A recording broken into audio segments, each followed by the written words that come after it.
Good morning. It's so good to see you. And I'm Pam Samuelson. I'm a member of the Berkeley Law faculty and a faculty co-director of the Berkeley Center for Law and Technology, along with my colleague Molly Van Houweling and also Peter Manel. And we're here to offer a welcome to the 29th annual Berkeley Center for Law and Technology, Berkeley Technology Law Journal Symposium, this year focusing on the origins, evolution, and possible futures of the Copyright Act of 1976. And we are co-sponsoring this year's conference with the Kernighan Center at Columbia University. And special thanks to Jane Ginsberg and to Sham Balganesh for their amazing contributions to the architecture and the substance of the program. We're really grateful for that. I always believe in starting a program with thanks. And we have many things to be thankful for this year. Not Donald Trump, but everything else is pretty good. So first, thanks go to the Berkeley Center for Law and Technology, Wayne Stacy, our executive director, and especially to Richard Fisk, who's over here, and who is our main events coordinator, and also to Abril Delgado, who is another support person for events that we do. And if you like the food, it's partly because Richard is like our star in events planning. So thanks so much for that. You have no idea how much work it takes to do a conference like this, and it's all invisible when it works. And so thank you, Richard, in particular for this. Next, I'd like to thank our partners at the Berkeley Technology Law Journal. This has been an annual thing where we have a symposium and then a number of the people who are presenting at the conference also honor us with a paper that they write and that Berkeley Technology Law Journal publishes in its annual symposium. So this year, as I understand it, we're going to have 9 papers, including papers by our distinguished keynote speakers, Shira Perlmutter, the Register of Copyrights, who we are very happy to have here, and also Margaret McEwen, a judge of the Ninth Circuit Court of Appeals, also a great friend of copyright. And so thanks very much for our BTLJ partners, who's going to have to do all the editing work on these papers. We're really, really grateful for that. And we want also to thank our speakers, many of whom came from quite a distance to honor us with their presence and to illuminate some nook and cranny of the 1976 Act that you probably never thought about before. And so that will be, I think, a delightful thing. So thank you to our speakers. And finally, I want to thank our audience. Not all 230 of you have shown up, but we are really super pleased that the program that we have architected has really attracted people from lots of different places. Obviously, some of our students are here, but also we have practitioners, we have other academics, we have people from civil society groups, we have law firm practice people, and we are libraries, and we even have a couple of government officials, so welcome, welcome, welcome to all of you. And we actually also have some people from Cambridge, UK, Beijing, and Brazil. So this is really a wonderful feast for all of us to enjoy. So thank you very much. And now Peter will give us a little overview of the program. Well, thank you, Pam. And it's a real delight to see so many people here. We're reflecting on something that happened 50 years ago. BCLT has been around for about almost 30, well, a little more than 30 years. So there is a nice historical tradition here. Our goal in organizing this conference has been to explore the 1976 Act from multiple perspectives. The opening panel sets the stage by going back to the genesis of the Act. Subsequent panels explored the role of the author, the acquisition and duration of their rights, the scope of exclusive rights and modes of enforcement, the line between federal and state protection, copyrightable subject matter, and the special problem of software. and finally, unanticipated consequences of new technologies and practices.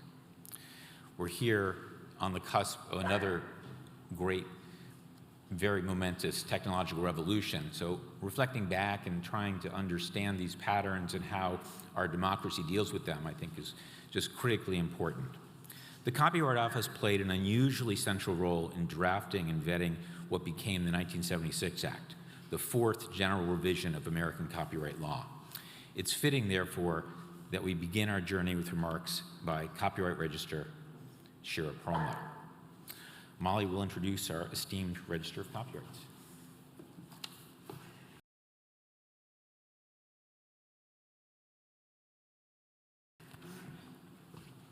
Thanks, Peter. It is such a thrill to see so many favorite people from throughout the copyright world here today to celebrate this event, and especially to celebrate both of our wonderful keynote speakers, whom I'll have the pleasure of introducing. And first, I'll introduce today's opening keynote speaker. Shira Perlmutter is the 14th Register of Copyrights and Director of the U.S. Copyright Office. In that role, she advises Congress and the executive branch agencies on copyright policy, directs the administration of key provisions of the Copyright Act, and leads an office of nearly 500 employees. Prior to her appointment as Register, Shira served as Chief Policy Officer and Director for International Affairs at the United States Patent and Trademark Office, Executive Vice President for Global Legal Policy at the International Federation of the Phonographic Industry, Vice President and Associate Counsel, General Counsel for Intellectual Property Policy at Time Warner, among other roles in private practice, public service, and academia. Please join me in welcoming Register Perlmutter.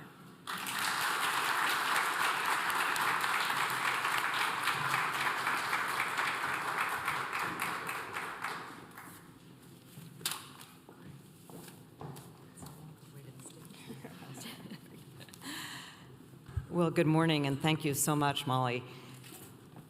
I'm absolutely delighted to be back at Berkeley and at International House, one of my favorite venues, to join in celebrating and examining the legacy of the 1976 Copyright Act.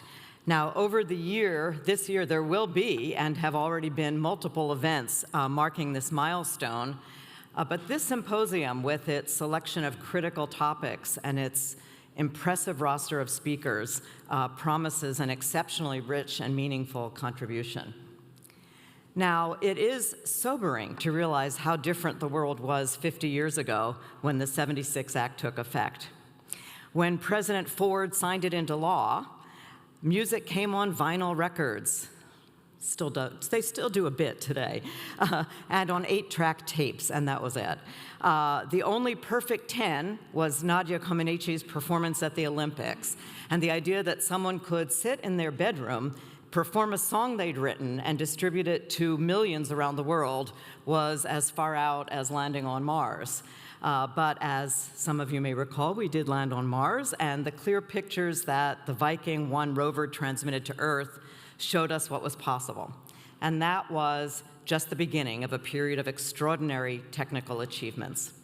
So I'll kick us off today by setting the stage, looking at the birth of the 76 Act and the extent to which it has achieved the goals of its drafters. Now, these goals have been taken further in the 50 years since its enactment, although there's always more to be done. Of course, we can never stop questioning the need for change.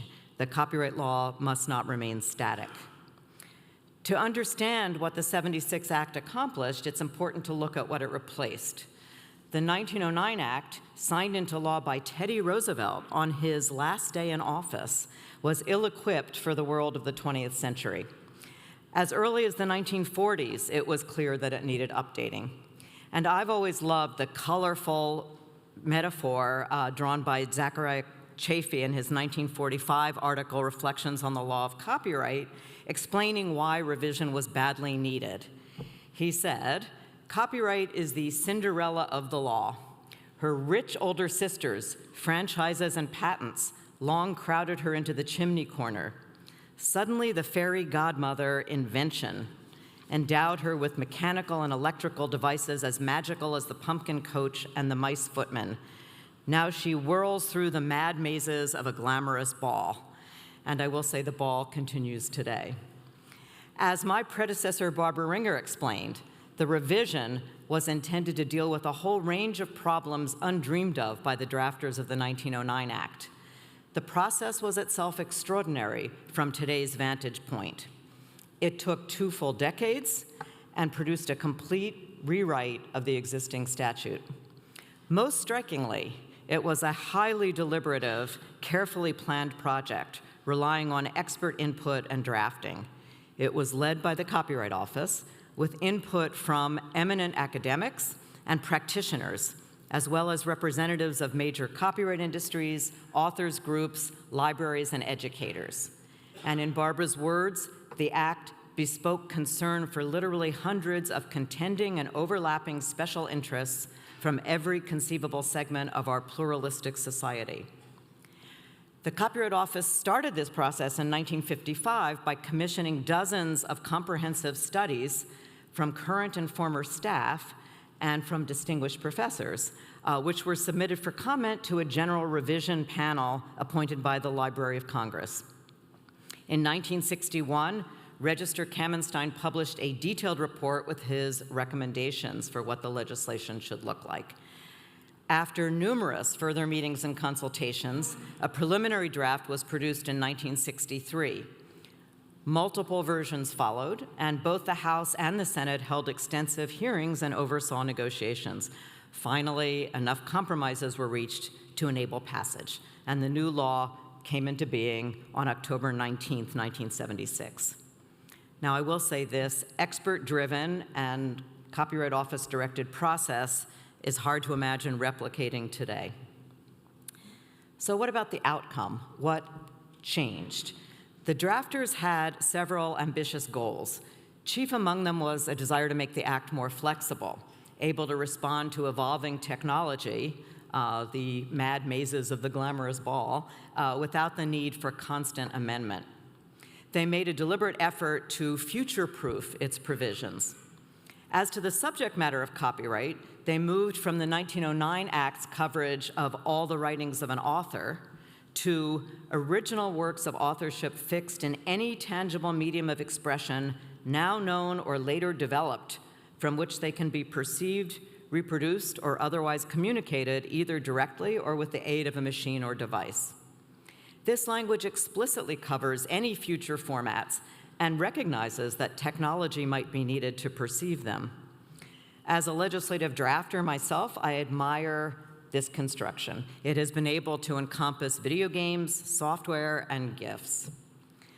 The exclusive rights provided to copyright owners were also simplified. Much of the detail in the 1909 Act was abandoned or approached instead as elements of exceptions and limitations. As set out in Section 106, the rights have been capacious enough to cover many new means of copying and sharing copyright works, from photocopying to streaming. I would argue, however, that the drafters didn't go far enough to ensure adaptability. They still relied on a specific list of rights rather than a generalized right to exploit the work publicly, as Chafee had recommended and some countries have actually legislated. Doing so would have obviated the need for continued parsing of the scope of each individual right, as in subsequent debates over public performance rights for sound recordings and the implementation of the making available right required by international treaties. Now, this wouldn't necessarily mean giving copyright owners greater control. The scope of the rights could be delineated instead through exceptions and limitations. And critically, the fair use doctrine was codified for the first time in Section 107, drawing on decades of judicial analysis.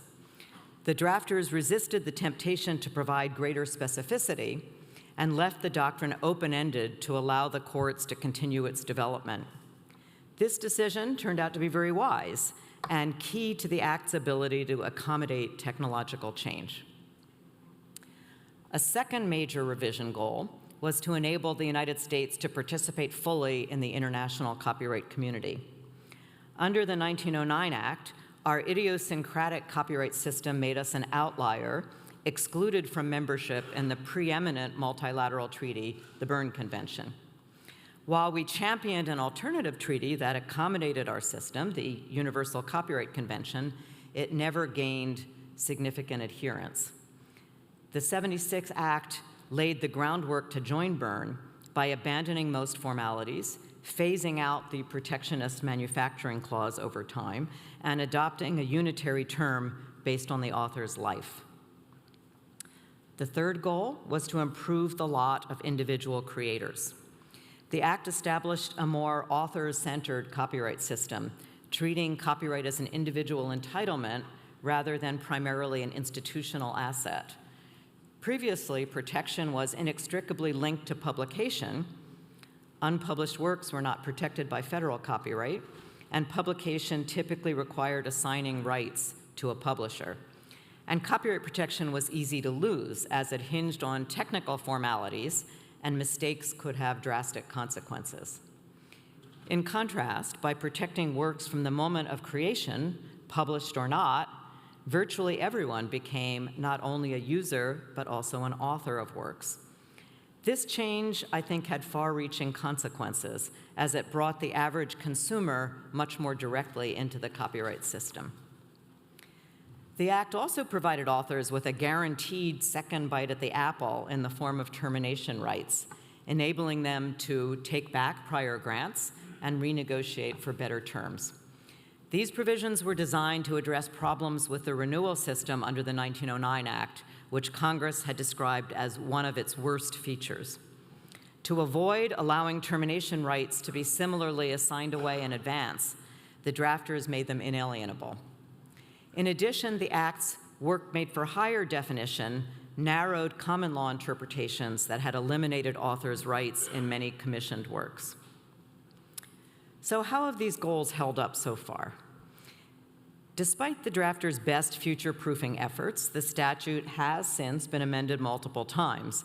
And I will say the Copyright Office's Circular 92, which is our print version of the Copyright Act, has thickened considerably since 1976. But to what extent have all of these changes furthered the drafters' three goals? On the issue of technology, overall, I would say the '76 Act has proven remarkably resilient. The past 50 years have brought truly dramatic technological innovations, transforming the way works are created and distributed, as well as the speed and scale of change. By and large, the Act's flexible provisions have proven up to the task of meeting these challenges. Nevertheless, the law has seen a series of changes, and some of them have been extensive.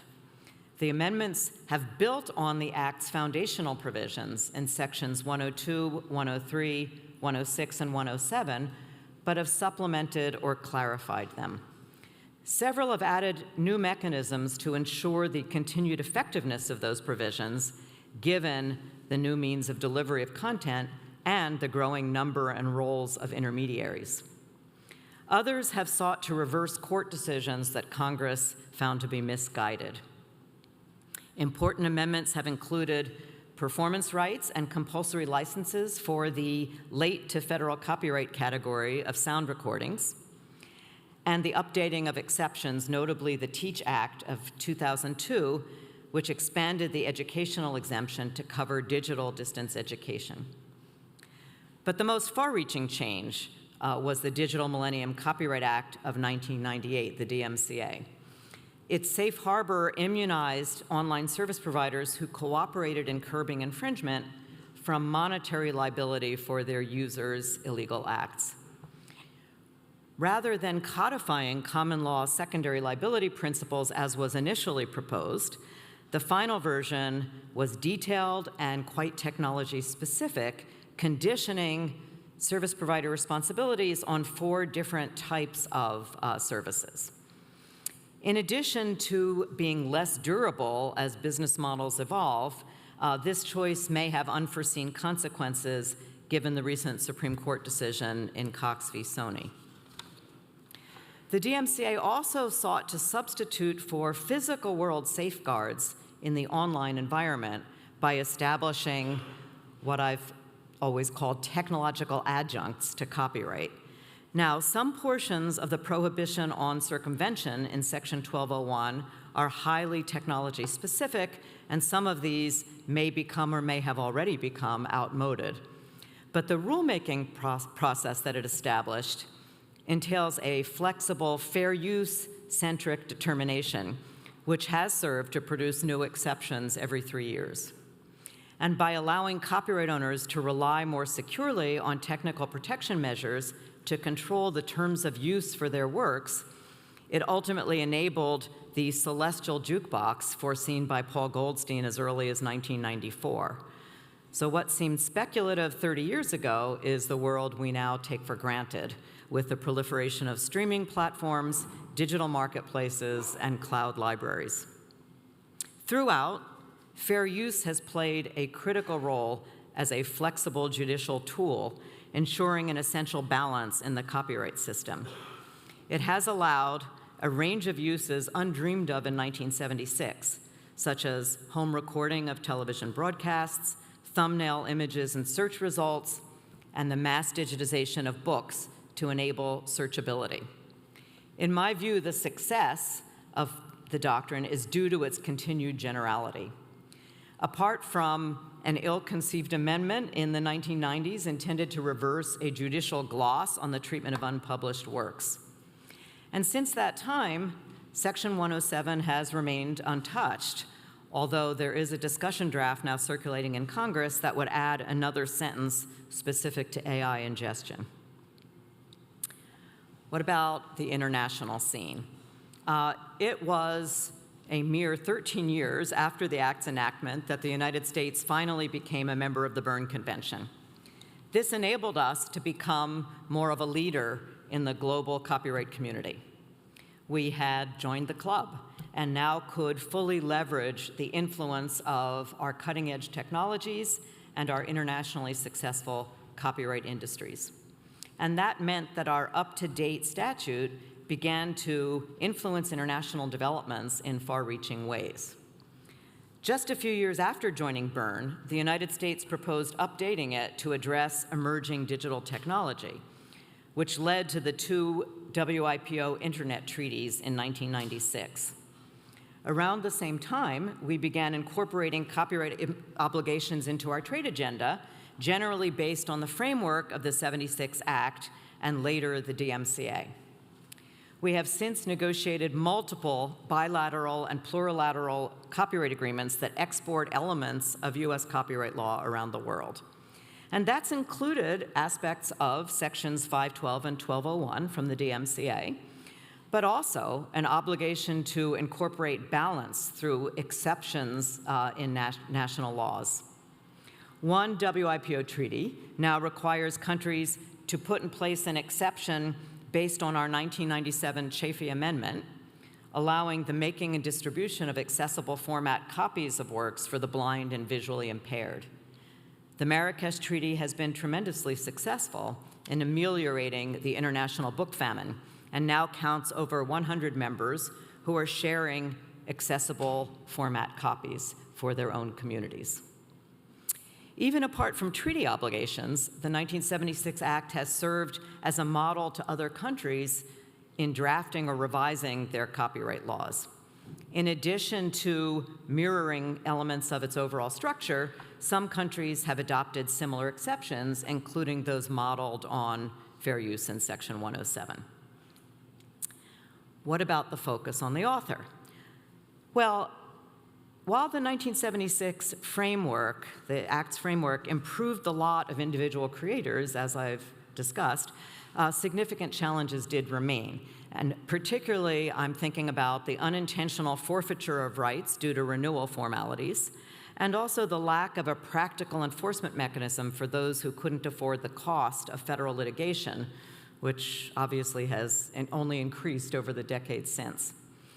These two particular challenges were addressed by removing renewal formalities in the Copyright Renewal Act of 1992, and by establishing the Copyright Claims Board, the first small claims court in the United States, in the Case Act of 2020. One continuing challenge is the complexity of the termination procedure, which can serve as a barrier to authors being able to make use of this valuable option. So finally, what comes next? Do we need to consider rewriting the 1976 Act? Back in 2013, when the Act was a relatively youthful 37 years old, my predecessor, Maria Palante, urged enactment of the next great Copyright Act. She identified multiple areas where the statute was outdated or fell short, and Congress followed up with a series of extensive hearings. At the end of the day, rather than a comprehensive revision, what emerged was a series of segment and industry-specific solutions. The process sparked the enactment of felony streaming penalties, the CASE Act establishing the Small Claims Tribunal, and the Music Modernization Act setting up a new blanket compulsory license for music. Such a topic-by-topic outcome was not surprising, given how much has changed since the revision project of the 1960s and 70s, and in particular, the tremendous range of interests to be considered. So Barbara Ringer was talking about the multiplicity of interests represented in the negotiation of the 76 Act, but an even wider range of voices participate in copyright policy discussions today. And that includes technology companies and the other intermediaries that have emerged in the digital environment. It includes consumer and public interest groups that have become much more active. And in addition, individual creators have become better organized and more sophisticated about the policymaking process. There's also much more public attention paid to copyright, as members of the public are more aware of its existence and impact, with each of them playing the role of both user and author, especially as they use the internet. There's also more money at stake, with the copyright-intensive industries becoming truly major, significant contributors to the economy. And all of these factors together add up to a much more intense spotlight in the press and in the political arena. So all of that has made achieving results more complex and more difficult in various ways. But to my mind, it's also resulted in a richer and more representative debate, and hopefully in balanced and durable solutions. In my view, the statute can and should continue to evolve, but does not need wholesale revision. The basic framework, the building blocks, remain sound. And in addition, as a pragmatic matter, apart from the theoretical and academic advantages of change, the statute has now become embedded in a wider global infrastructure of laws and treaties and business arrangements built on top of it. The question of the day, and of course I have to mention artificial intelligence, is whether AI is simply the current iteration of the constant technological challenges that the statute has dealt with, or whether it is simply too cataclysmic a disruption for the Act structure to survive.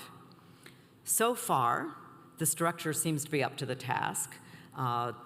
As the Copyright Office has discussed in the reports we've issued so far, the copyrightability issues can be resolved by existing standards of authorship and originality.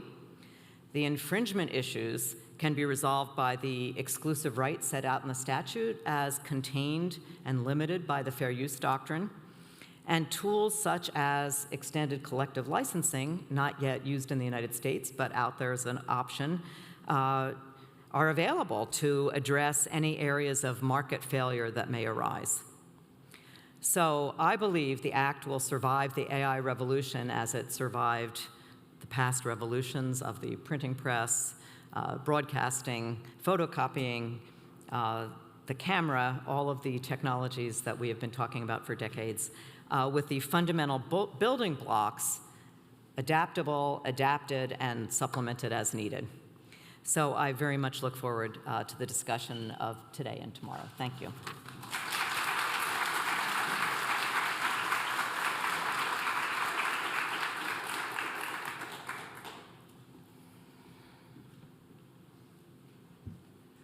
Only those of us who are organizers know how masterfully Shira has foretold all of the themes that we'll be discussing over the course of today's panels.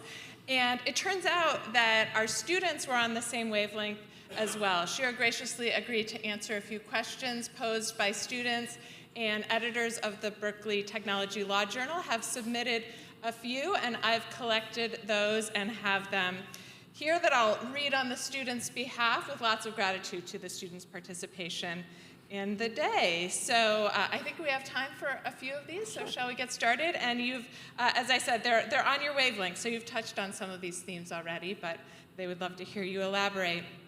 The first is, did the drafters of the Copyright Act imagine themselves working in partnership with judges in developing the law, or did the drafters imagine judges as sort of agents of Congress and the Act? Obviously, my area of expertise is copyright rather than other areas of law, but it does seem to me unusual the extent to which the drafters did imagine themselves as partners with judges, and I look forward also to hearing Judge McEwen's views at lunch. There were so many explicit references to affirming, adopting, and incorporating judge-made law, but also not wanting to freeze it in place and to allow judges to continue to develop it. So the most obvious example, of course, is the fair use doctrine.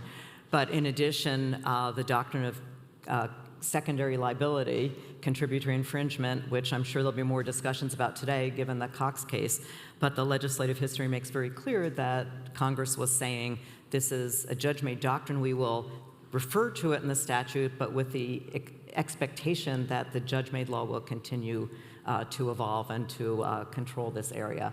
And then I just always find the Copyright Act very interesting in the sense that it combines some extremely detailed technical provisions with provisions that are much more like common law, including fair use, secondary liability, but also, of course, originality, substantial similarity. There's so many areas that are left to the courts to develop. I can't resist putting in a plug for the second installment of this two-part bi-coastal event. In October at Columbia Law School, we will be hosting the second part that will be organized along lines that echo that answer in terms of the different institutions, Congress, the courts, the Copyright Office that have played a role in the evolution, in partnership on the evolution of the Copyright Act. So you've done a great preview of that as well. And just as a teaser, I didn't talk about this, but one of the very interesting evolutions has been the role of the Copyright Office. You know, as I mentioned, it was a very leading role in the development of the '76 Act, and that role has changed over the years, expanding in some ways, contracting in others, and I think we will be getting into that at the Columbia event. Yeah. Okay, our next question is related to the future-proofing theme that you talked about. Subsequent legislation seems to demonstrate modifications to the Copyright Act of '76 to keep it up to date regarding, for example, architectural and digital works. What will be the next step? Yeah, good question. I would say, you know, again, you can never totally future-proof any statute, but I think what the drafters did very well is to there should be a word that's future adapt rather than future proof. I have to think of the best word for it. But that's why I was talking about the fundamental building blocks, because those were the ones that were most future proofed. And then there's been obviously a lot of changes since then. There's certainly things that I think even today do need changing or addition or attention. And one of them is something the Copyright Office has and the administration have both supported for many, many years, which is a public performance right for sound recordings when music is broadcast publicly. And that's something that exists in almost every country in the world, but not here. And the result of that, because of reciprocity rules in effect in other countries, is a lot of money is collected from American sound recordings being played elsewhere, which is not shared with the performers and producers in the United States. So that's one area. There's also probably going to be increased attention on the issues of remedies and liability, especially since the Cox decision, but there have already been bills introduced in Congress that would require site blocking of infringing websites dedicated to infringement, and there may be more pressure on that given the Cox case, because secondary liability seems less likely. Then the question is, can there be any steps taken without proving liability? I know I've seen some students who are in my intellectual property class in the fall who found the absence of a public performance right for broadcasting one of the great mysteries of the Copyright Act, so they're on your wavelength too. I think like other things in the Act, some things are just remnants of historical accident, and sound recordings, of course, were not covered by federal copyright law until recently, and then the coverage was relatively narrow. The public performance right for sound recordings was very specific to the need in the digital environment to cover that, and so this gap has been left. A relic of history is how I describe many things in my law school classes. Okay, next one is also related to future-proofing. With AI being the topic invading so many conversations today, how far away from the drafter's thoughts or imagination was something like generative LLMs? Yeah, that's a great question. Not as far as you might think. It's interesting, back in 1965, Barbara Ringer wrote an article where she talked about the copyrightability of machine-generated works and said the question is going to be the extent to which the expressive elements were determined by the machine or by a human. We relied on that extensively in part 2 of our report on copyright and AI. I think the concept, the general concept, was in people's minds, certainly Barbara's minds, as far back as the 60s. I'm fairly confident that no one anticipated the extent to which generative AI would be able to reshape the world in the way it has so far, and will continue to do. I'm glad you're introducing our audience to Barbara Ringer, one of your predecessors as Register of Copyrights, who I think loom large over many of the panels that we have to come. Let's see, I think we have time for one last question, and it's obviously from a student who has been studying some of the nitty-gritty of the Copyright Act, and not just back to '76, but the recent amendments as well. How has the Copyright Office balanced the need for right to repair against legitimate safeguards for copyright owners with respect to the DMCA? And given the increasing amount of anti-repair practices, is the DMCA overreaching? Well, answering that question could require a whole talk. There's a lot there, but just a few things to mention. So number one, there's a lot of interest in right to repair, and the Copyright Office has been very supportive of the policy behind right to repair. The issues raised are not just copyright issues, and so we've looked at the specific issues having to do with copyrighted software being embedded into utilitarian objects. And under 1201, we've recommended, and the Librarian of Congress has issued, exceptions that relate to specific repair of certain types of devices. So that's included farm equipment, medical devices, and the most recent commercial food preparation machines, sometimes known as the McFlurry exemption, for those of you who like ice cream at McDonald's. We have not done anything broader than those very specific things because the way Section 1201 is set up, we are required to be quite specific and to get actual evidence of harm. So it's the fact that the exceptions have been fairly narrow doesn't mean we don't think there should, as a matter of policy, be any broader right to repair. It just means that that's what the evidence before us related to. But one of the challenges for us has been to make sure that when right to repair bills are introduced in Congress, that people recognize they have to deal with the copyright implications because of the software that's embedded in the machines. And often members of Congress and stakeholders and lobbyists don't focus on that aspect. So we've been trying to close that loop. Thanks for that, which gives us a nice insight into the multiple roles that the Copyright Office plays as advisor to Congress, as carrying out responsibilities that are delegated to you in specific statutory provisions, and much more. But that's Just to add one other thing, we did do a full report on Section 1201, which I recommend. It's a little bit old, but we still stand by its conclusions, and we have been urging Congress for years now to legislate on some of the exceptions that we keep renewing every 3 years so we don't have to keep looking at them afresh each time. Folks, please join me with a warm round of applause for Register. Thanks, Molly. Thanks.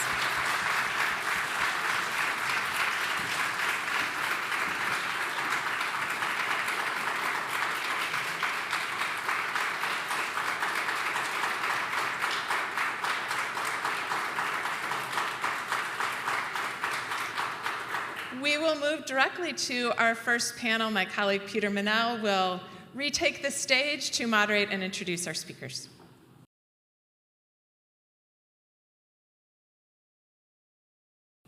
Register Perlmutter has given us a beautiful overview of this story, and if we were just trying to kind of encapsulate everything, we could all go home now because she's done that. But we're going to spend the next day and a half going back through the layers that she has summarized to try to set the stage and explore all of that story. So I'm pleased to be joined by Professors Jessica Littman and Jane Ginsberg, two of the most prolific copyright scholars. Professor Littman and I will discuss the making of the 1976 Act in general terms, while Professor Ginsberg will focus on its international dimensions. The unusual context in which the 1976 Act emerged is key to understanding its features and text. The 1976 Act was the fourth general revision of copyright law in American history. Such revisions have occurred in roughly 40 to 70-year intervals. The first general revision was among the nation's first laws. It reflected the concerns and hopes of a new nation struggling to survive. Hence, it focused on encouraging the creation of maps, charts, which were nautical maps, and books, in that order. George Washington commended the act to Congress. There's nothing which can better deserve your patronage than the promotion of science and literature. Knowledge is, in every country, the surest basis of public happiness. The 1870 Act reflected the aspirations of a developing nation, expanding protection for fine arts, adding additional rights, translation right, expanding public performance, and increasing the duration of copyright protection. The 1909 Act tightened formalities and introduced a compulsory license for musical compositions and protection for the domestic printing industry. With great advances in new technologies of dissemination, reform efforts soon began after the 1909 Act, but with the exception of the 1912 amendment extending coverage to motion pictures, these efforts faltered. Finally, in 1955, after the U.S. had successfully entered the Universal Copyright Convention, Congress authorized the funding of a new reform effort. Before turning to that project, it's useful to set the stage. So I'd like to invite you to join me in the time tunnel, and we'll travel back to the mid-1950s. The magical technology of television was just reaching American homes. The cost of a television set was about $170 in 1955 currency, which would be about $2,000 today. About 50% of American households had televisions in 1955. None were broadcasting in color. Television broadcasting was relatively new and quite limited.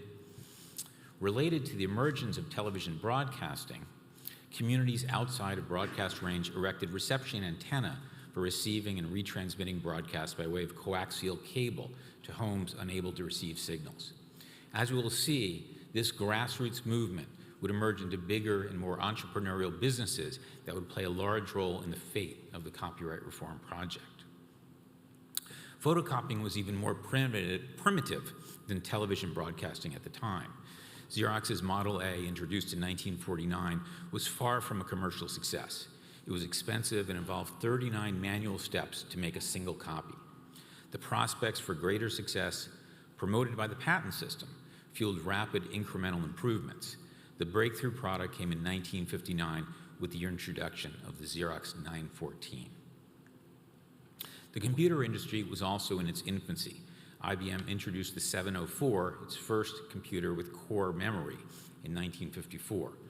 The 704's 6-bit binary-coded decimal character set and 36-bit word account was designed for IBM's newly developed Fortran programming language. That was formula translation. IBM produced just 123 such computers between 1955 and 1960. What about the state of American culture?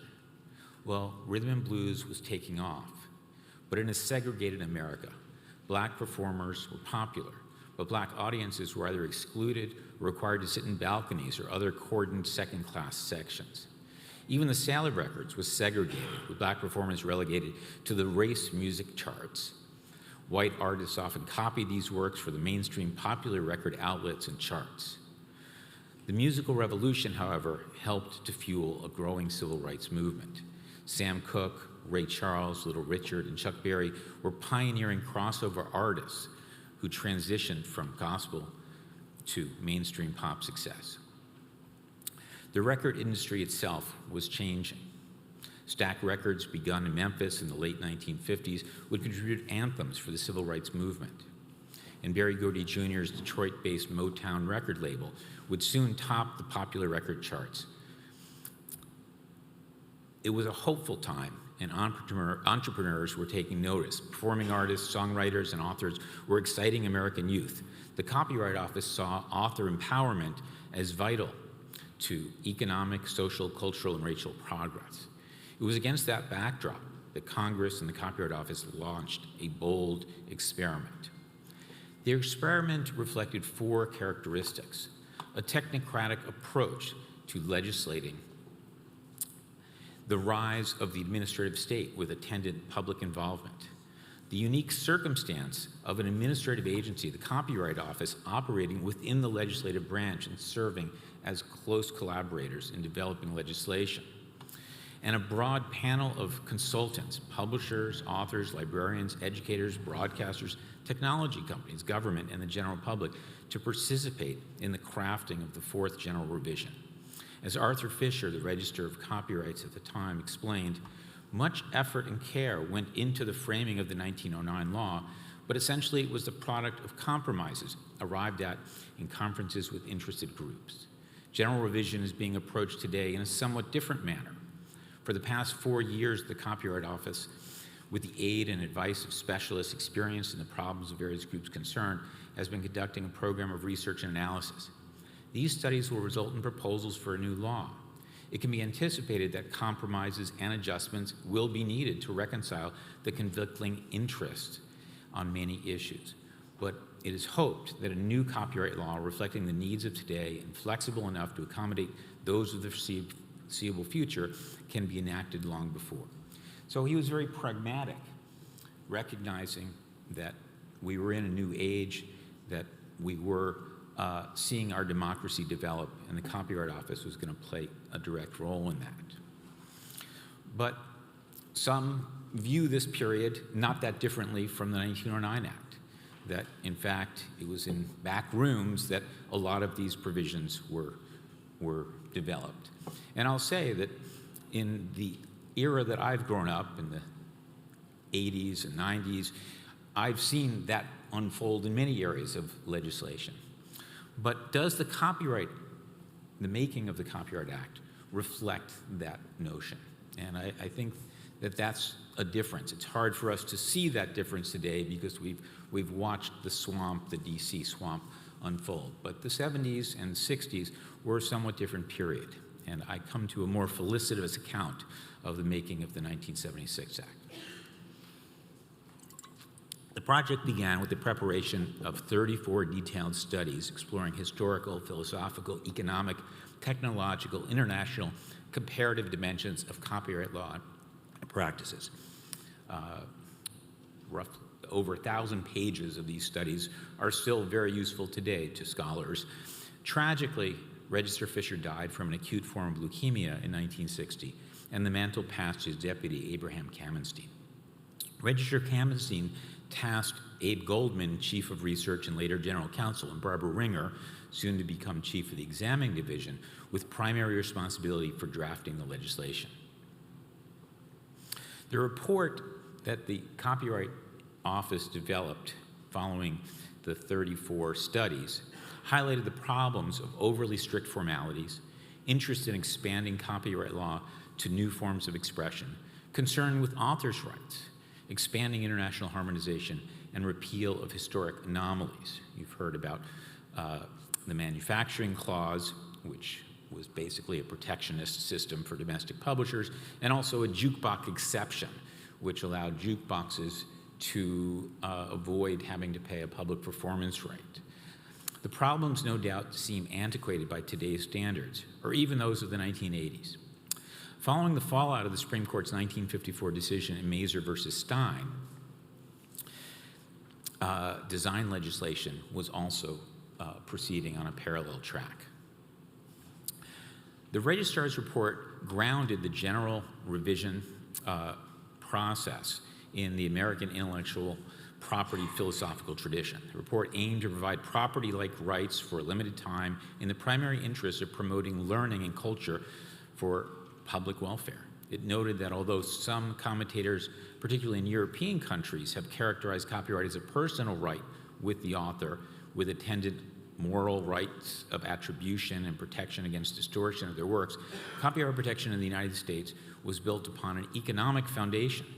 Registrar Kamenstein also noted an important secondary purpose, economic reward to the author for the contribution to society, and as a vital motivation to motivate that creativity. Authors' rights should be broad enough to give them a fair share of the revenue to be derived from the market for their works. And this is where I think a lot of the challenges have arisen. In this period, there were gatekeepers, and having markets operate in that form was very different than today, where we have such open access to public distribution. The General Reform Project aimed to update U.S. copyright law in light of technological change and expansion of the range of artistic expression, such as architecture, choreography, sound recording, and ornamental design of useful articles. The Copyright Office sought to restore authors' ability to reclaim rights after a reasonable period of time, overturning the Supreme Court's 1943 Fred Fisher Whitmark decision.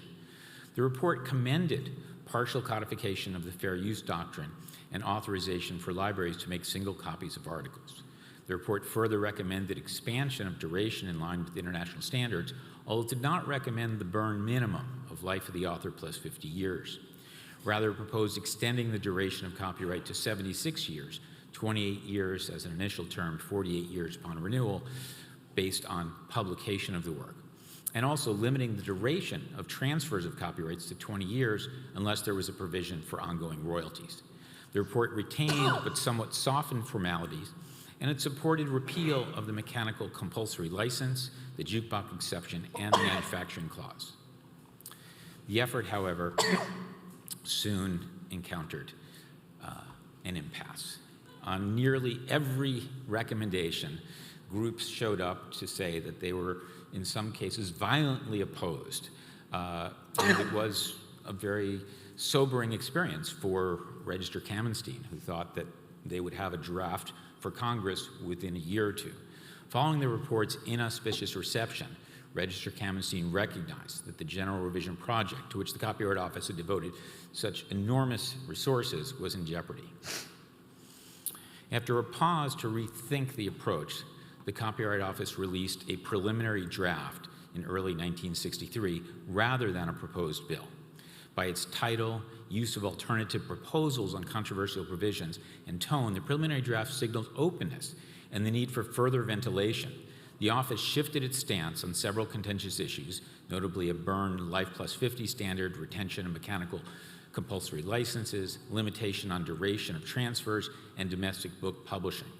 Testimony revealed deep confusion about whether the preliminary draft exempted community antenna television, cable television, reclassified them as mere reception, or left them fully subject to the performance right. As Barbara Ringer would later acknowledge, the nicest thing anyone said about the preliminary draft's broadcasting provision was that it was confusing. Following the extensive vetting of the preliminary draft and more positive reactions, the Copyright Office set out to draft a bill. And in 1964, we get a full, fleshed-out bill in which the Copyright Office opted for the Berne duration standard, pulled back on library photocopying, retained the mechanical compulsory license at 3 cents per copy, effectively repealed the jukebox exemption, narrowed the manufacturing clause, and exposed cable television to liability for retransmission. On the contentious issue of limitation on assignments, the Copyright Office proposed an inalienable termination of transfers after 35 years, but subject to a broad work made for hire provision. Although the '64 bill was formally introduced in Congress, the Copyright Office didn't expect that it would receive consideration. Rather, it was floated to solicit more feedback and to engage the public in trying to figure out what were the political impediments to getting such a momentous bill passed. After further extensive meetings, written comments involving hundreds of stakeholders and members of the public, and further refinements, the Copyright Office was ready to introduce its handiwork to congressional committees the next year. The 1965 revision bill largely tracked the 1964 revision bill with substitution of the modern numbering system. One surprising shift was they pulled back from the four-factor fair use proposal and merely sought to perpetuate what the courts were doing. The '65 bill was packaged with an extensive supplementary report providing detailed explanation of the meaning and intent behind the 1965 revision bill. Chapter 2 of that report explained the rationale for the exclusive rights. These are the building blocks that Registrar Perlmutter was talking about. It also set forth how the drafters sought to address technological resilience. And I'll apologize for taking time to read this, but I think it is just a stunning example of what people were thinking in 1965 who were responsible for drafting the provisions. And let me just say, and this is part of another paper that I'll be sharing in the Columbia Conference, the 1976 Act is almost verbatim in the core architecture and these provisions as the 1967 draft, which this report is describing. Obviously, no one can foresee accurately and in detail the evolving patterns in the ways authors' works will reach the public 10, 20, or 50 years from now. So there was great awareness that we were trying to deal with a changing dynamic environment and that copyright had to be written so that it could adapt over time. Now, I am not saying that the views that the Copyright Office had were necessarily the views that I think are appropriate, but for a court that's trying to faithfully interpret a statute, these are meaningful words. Lacking that kind of foresight, the bill should, we believe, adopt a general approach aimed at providing compensation to the author for future as well as present uses of the works. As shown by the jukebox exemption in the present law, a particular use which may seem to have little or no effect on the author's rights can assume tremendous importance in times to come. A real danger to be guarded against is that of confining the scope of an author's rights on the basis of the present technology so that as the years go by, the copyright loses much of the value because of unforeseen technical advances.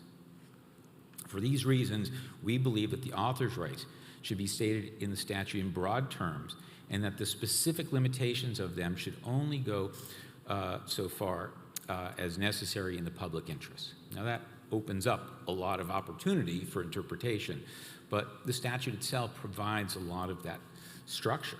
In our opinion, it is generally true, as the authors and other copyright owners argue, that if an exclusive right exists under the statute, a reasonable bargain for its use will be reached.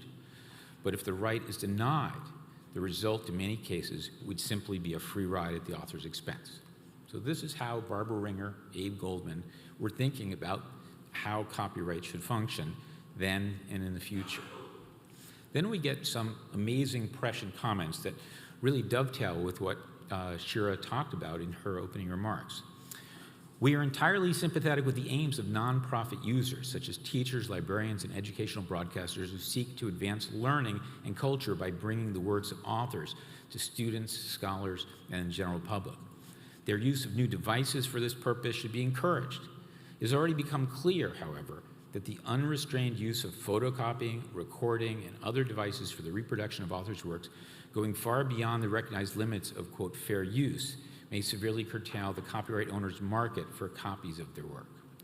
Likewise, and this is a rather remarkable prescient statement, it is becoming increasingly apparent, this is 1965, that the transmission of works by nonprofit broadcasting, linked computers, and other media of communication may soon be among the most important means of disseminating them and will be capable of reaching vast audiences.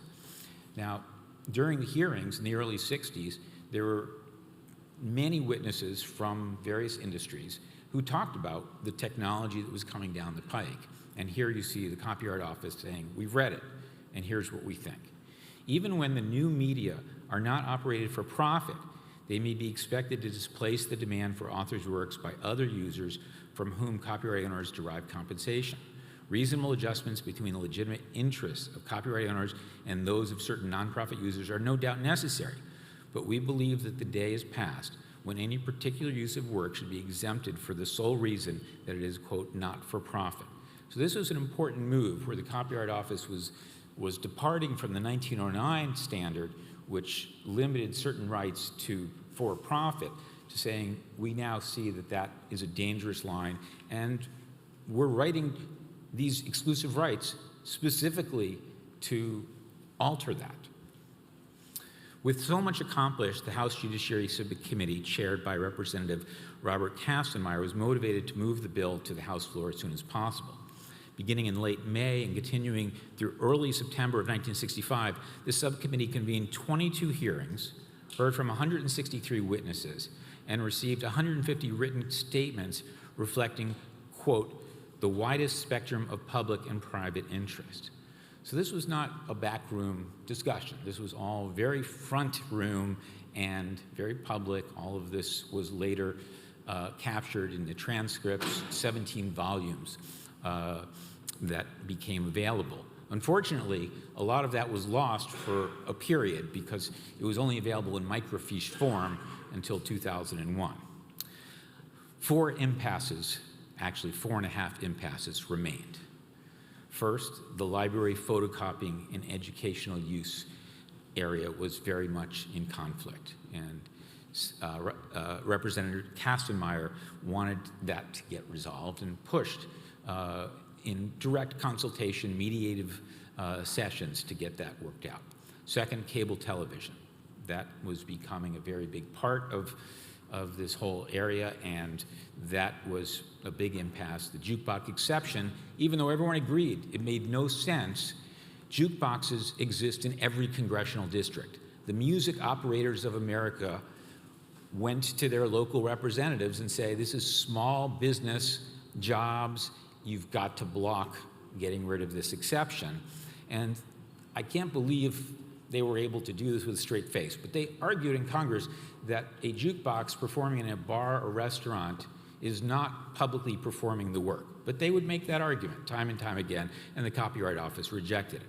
The manufacturing clause. Here we're talking about organized labor and another set of small businesses, printers. And they are represented throughout the country, and these became political impasses that the legislators realized they had to deal with. And then finally, I said 4.5.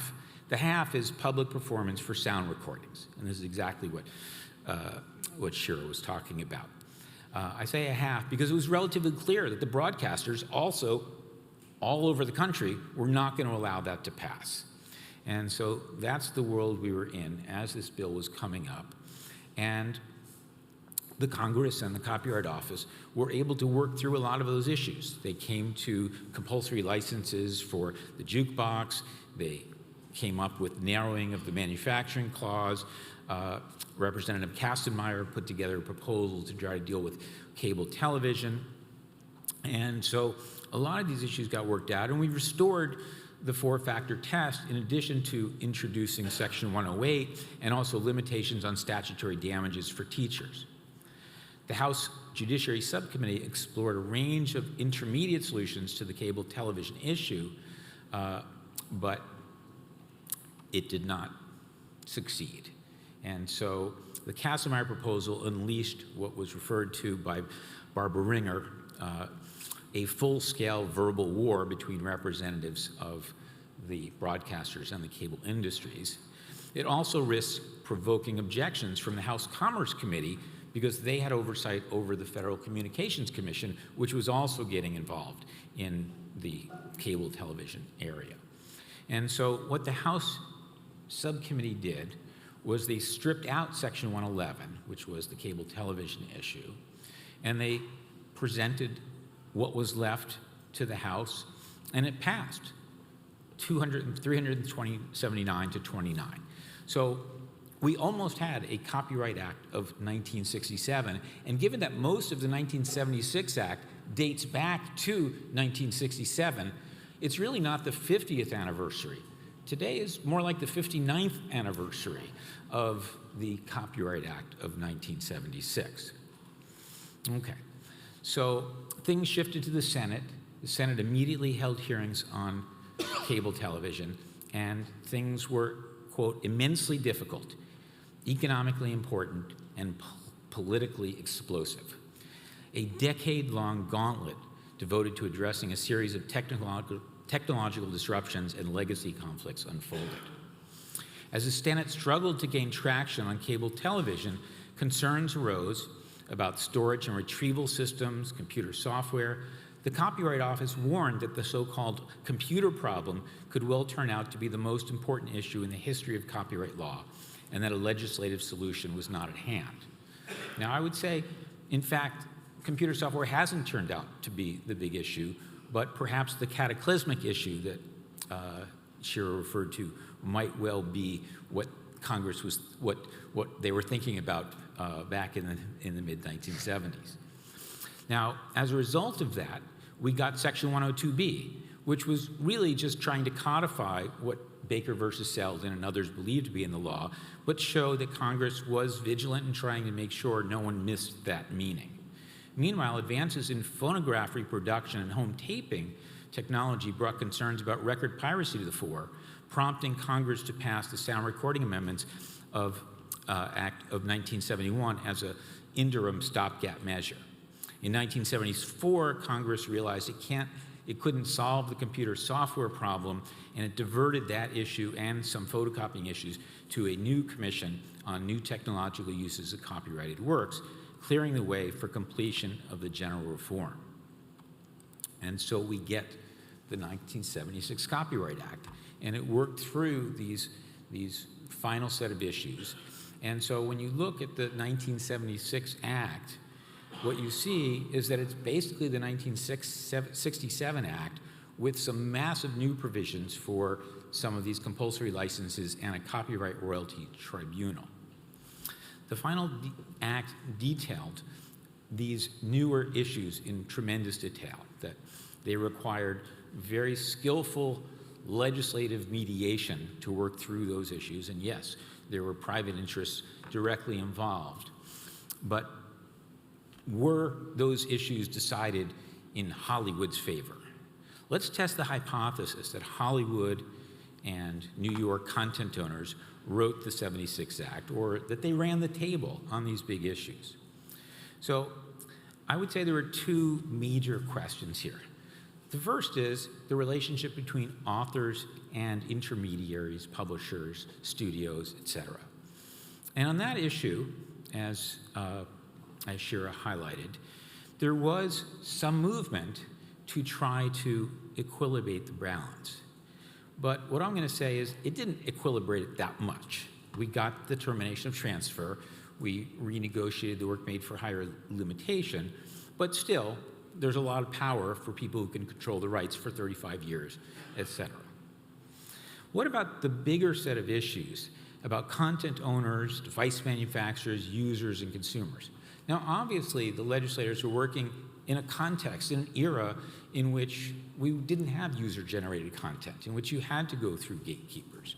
And so we see this complex set of interactions among all of these players.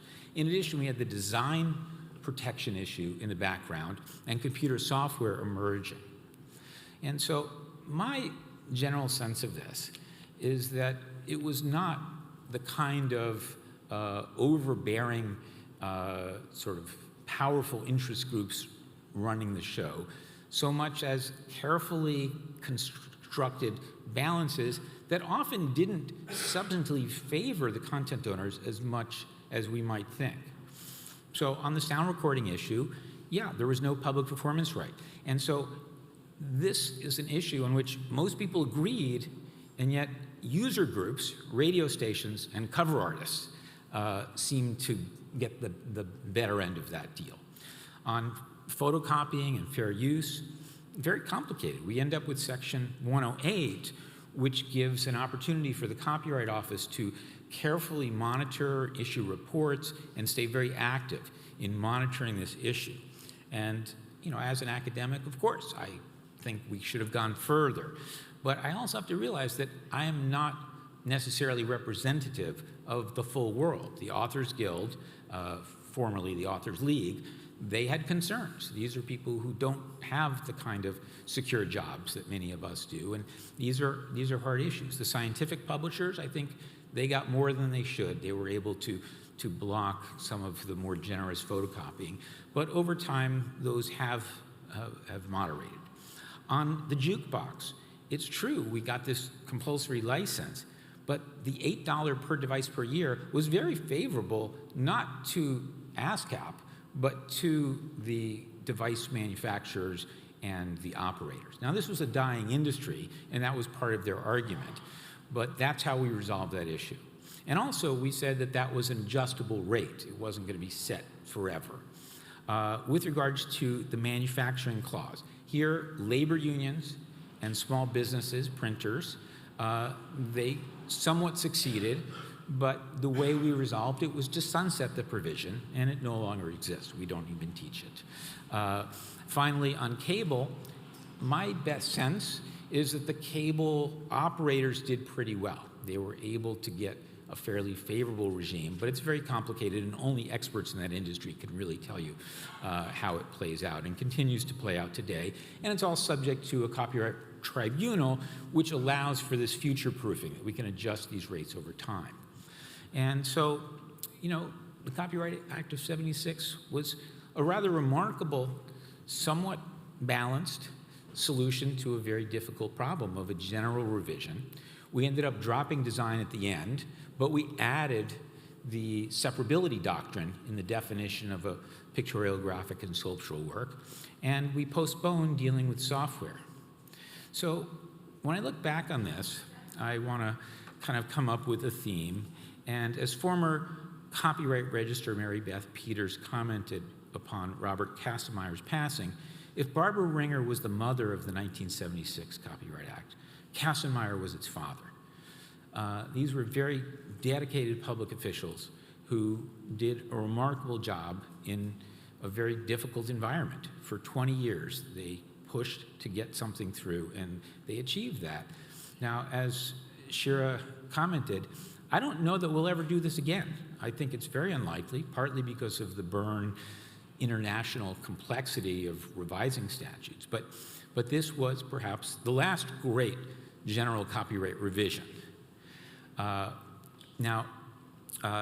Register Ringer in 1977 was awarded the President's Award for Distinguished Federal Civilian Service, which is the highest honor for federal service, for her leadership in leading this effort. And I think her career is just an unbelievable model of perseverance, dedication.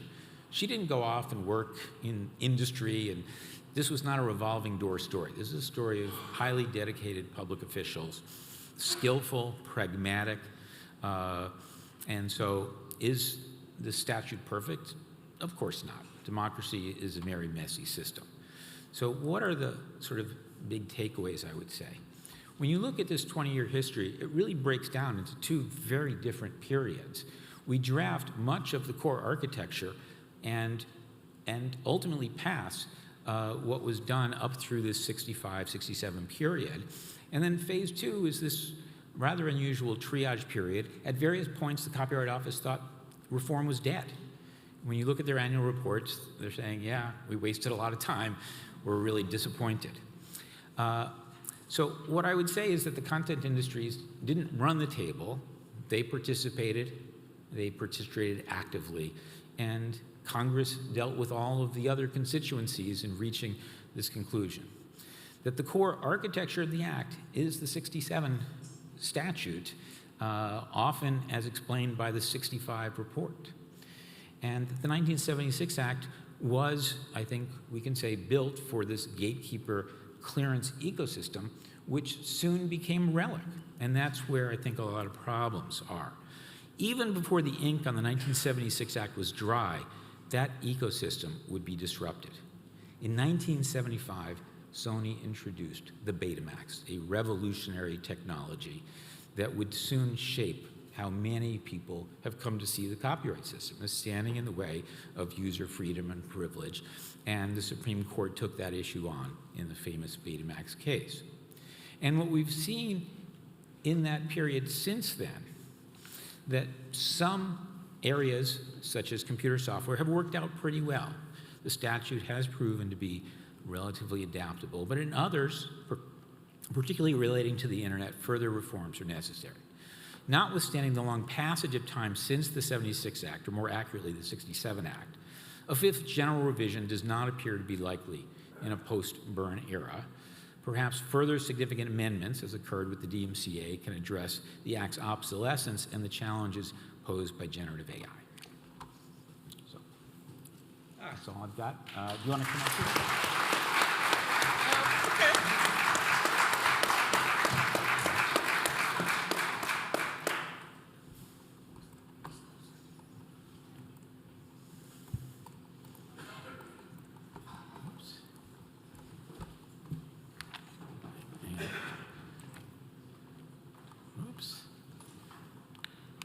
Get you a better screen for the background.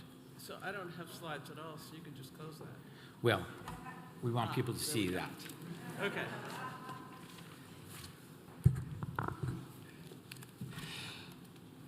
Hi. So some of the inferences I draw from the record Peter just described are a little different from his.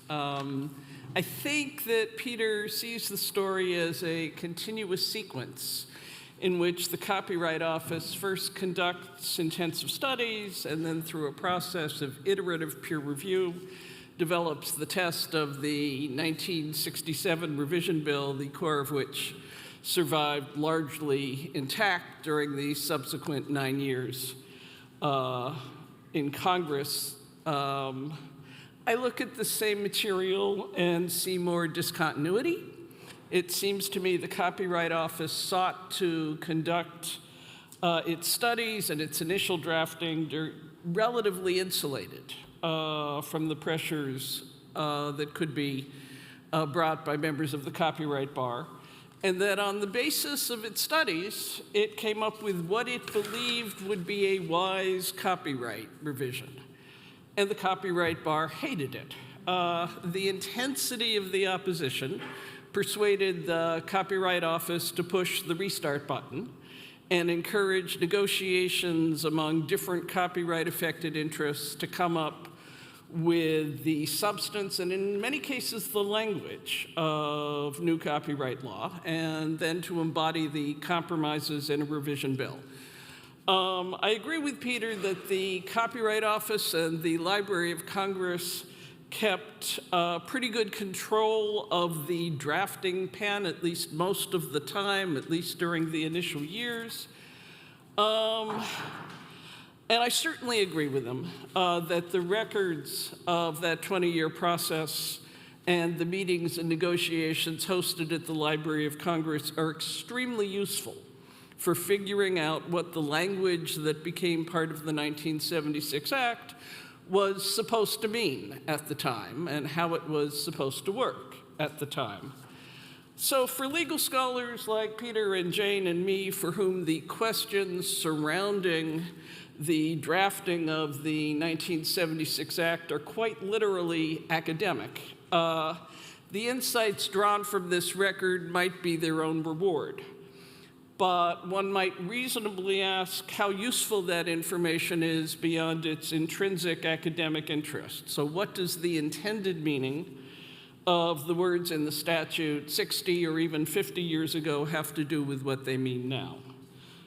There are lots of reasons why knowing what the language meant back then might not be much help in interpreting what it means today. For one thing, legislative history was seen in the 60s and the 70s and even the 1980s to be a crucial tool in interpreting statutes. In the 21st century, most judges tell us that it's neither useful nor reliable evidence of anything. Let's ignore that obstacle. We still face the obvious problem that Congress has amended the statute more than 70 times over the past 50 years. And frankly, the crafters of many of those amendments were unaware of and paid little heed to what the extant statutory language meant back in the day, or was intended to mean. Then we need to confront the malleable meaning of key statutory words, which do not necessarily mean today what they meant back in 1964. So copy, for example, bears a different meaning in 2026 than it did in 1966. So I think the inescapable conclusion is that what we learn about the original intended meaning of the words in the 1976 Copyright Act is of only very limited use if what we're trying to do is figure out what the statute means today. This is a sad admission for me to make, since I have spent large chunks of the past 40 years in close examination of copyright legislative history. And I don't mean for a moment to suggest that I think these explorations aren't useful. I think they're enormously useful. I just don't think they yield much in the way of citable authority that the statutory language means what I or Peter or Jane would like to argue that it means.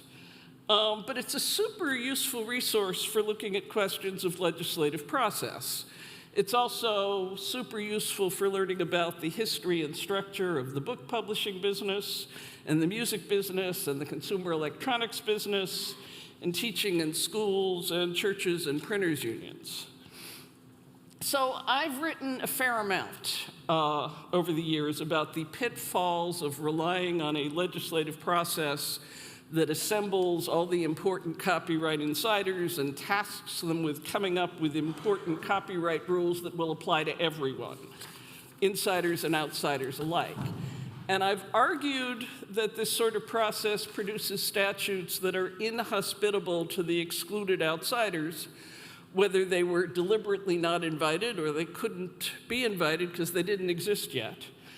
More recently, I've become fascinated with the question of how the negotiated statutes worked out for the insiders who agreed with each other on the compromises that were embodied in the statutory text. So the negotiations among copyright interests that fashioned the substance and language of the '76 Act were predicated on assumptions about how the law and how the world would develop. The point of future-proofing involved making some assumptions about what the future was going to look like.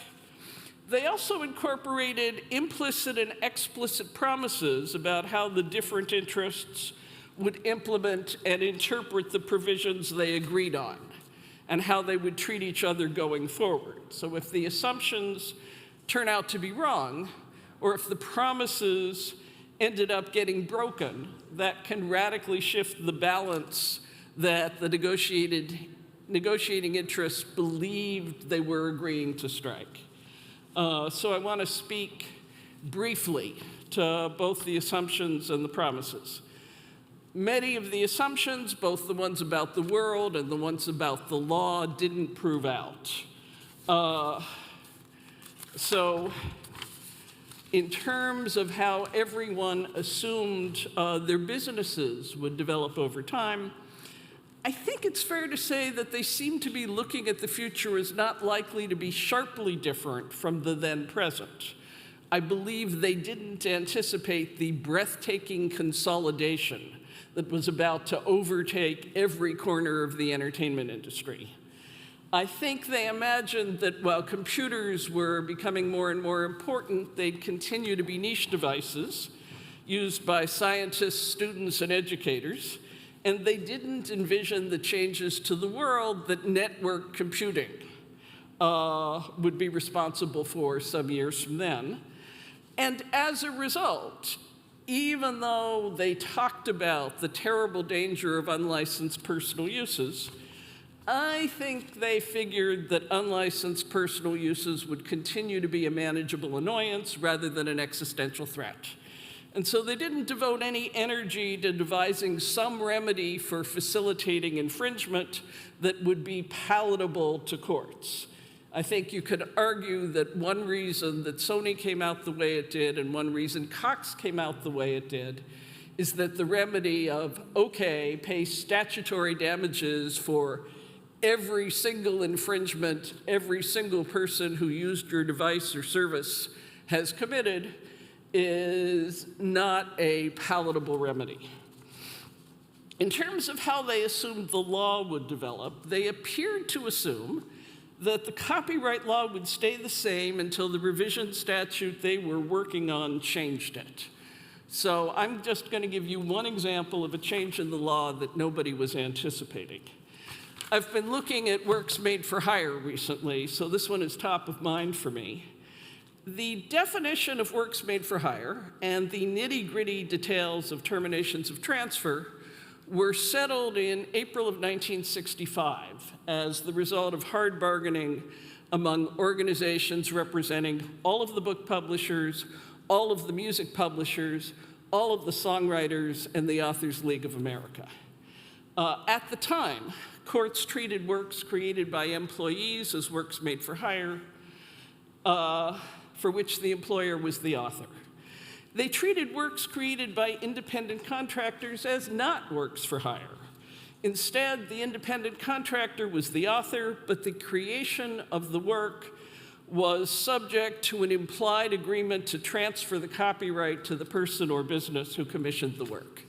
And under the 1909 Act, one could assign copyrights in works that were neither published or registered without a signed writing, despite the statutory requirement, because the courts had held that federal statutory copyright had not yet attached. So the signed writing requirement didn't apply. So as a practical matter, the only significance of the distinction was that after the initial 28-year term expired, the person who created the work was the person entitled to apply for a renewal term in a commissioned work unless there were a contract assigning the renewal right. Now, since the vast majority of works were not renewed, it didn't come up much. But the legal distinction was clear. The Copyright Office Work Made for Hire study documented it carefully. The Supreme Court would later rely on it in CCNV v. Reed. And so the grand compromise on termination and the definition of work made for hire was negotiated against this background. And what it did is it added 4 categories of commissioned works for hire to the definition, making works made for hire broader than they had been under prior law, and then excluded works made for hire from termination. Once that compromise was reached, the organizations who agreed on it embodied it in a memorandum and delivered it to the Copyright Office and to Congress.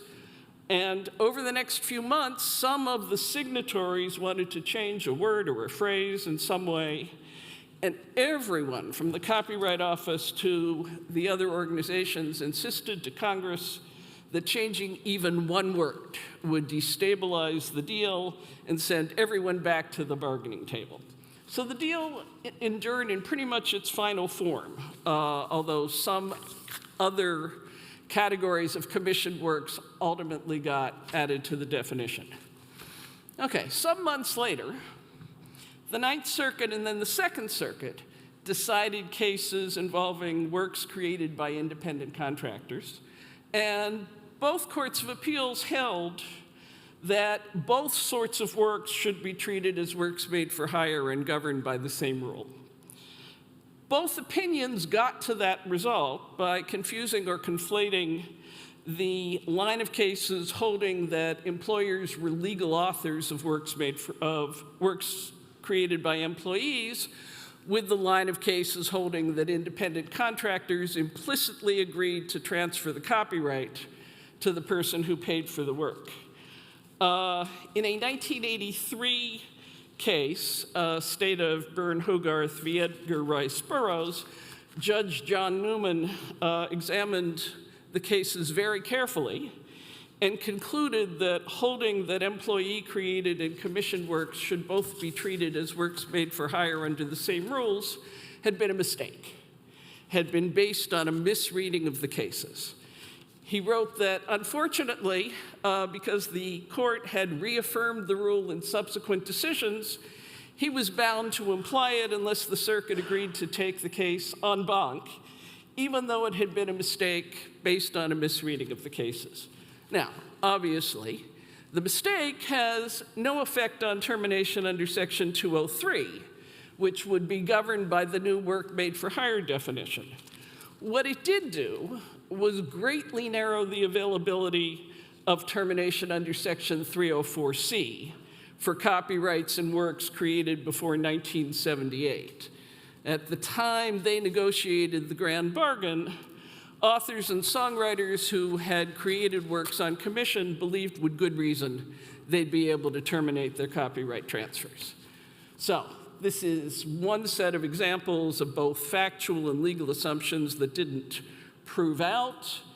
Let me move to explicit and implicit promises that the interests bargaining over the language made with one another about how they would interpret the language and implement the bargains. There are lots and lots of these. I'm sure each of you can supply some favorites from the corner of copyright law where you tend to hang out. I'm going to stick with termination because I've already reviewed a bunch of the background. As the Copyright Office report on renewal had detailed, and as both Peter and Shira have mentioned, Congress had intended the 1909 Act's recapture, a renewal term to enable authors to recapture their copyrights, but the Supreme Court had gutted the effectiveness of that by holding that authors could assign it in advance. So what authors and songwriters wanted was a copyright reversion that could not be assigned in advance. Publishers and music publishers obviously wanted no reversion at all, and what they compromised on in the same grand bargain was a reversion that became available after a longer period than the 28-year term, that required all sorts of complicated maneuvers to claim, and that was subject to what everyone at the time agreed was a pretty narrow derivative works exception, but that could not be assigned away in advance. So I'd argue, at least implicitly, publishers promised authors that if authors gave them the initial period of exclusivity, waited until the later appointed moment, and jumped through all the hoops, they would get their copyright back. But of course, the promises that representatives of copyright-interested groups made to one another about how they would interpret the statutory language were never enforceable. They weren't legally binding. The lawyer for the Music Publishers Protective Association, during the discussions that yielded this compromise, had no legal authority to bind the Mills Music Publishing Company to respect the terms of that deal 17 years later. To the extent that statutory language was susceptible of more than one interpretation, it's hard to blame the Mills Music Company for exploiting that ambiguity, and it did. When Ted Snyder's heirs served a notice on Mills Music, terminating Snyder's assignment of the copyright in Who's Sorry Now, Mills insisted that under the derivative works exception, it was entitled to keep collecting royalties for all past uses of the song. That's a way broader understanding of the derivative works exception than anyone had contemplated back in 1965. The Supreme Court, though, sided with Mills Music largely because Barbara Ringer, who said she had wielded the pen that wrote down the words of the derivative works exception, had used the passive voice. Ringer came out of retirement to urge Congress to pass an amendment, overruling the Supreme Court and restoring the original intended understanding of the language. And at this point, all of the other music publishers, or at least 30 or 40 of them, sent letters to Congress opposing the amendment. They didn't claim that Ringer was wrong about what the compromise had initially meant. Rather, they claimed that music publishers were themselves also deserving, and should be allowed to continue to profit from the copyrights in works they had developed. And they also argued that now that the Supreme Court had told us what the language of the statute meant, it had always meant that, and Congress couldn't take publishers' interest away by amending the statute without violating the takings clause of the Constitution. So the bill failed. So we might like to think of the promises that publishers made to authors as part of the grand bargain as morally enforceable, even if they aren't legally enforceable. The Copyright Office has sometimes, for example, suggested that it's important for publishers to give effect to the statutory termination provisions because authors gave up a lot to secure an inalienable reversion, and by the time that reversion is supposed to become effective, copyright owners have already enjoyed the benefits that authors bargained away to get it.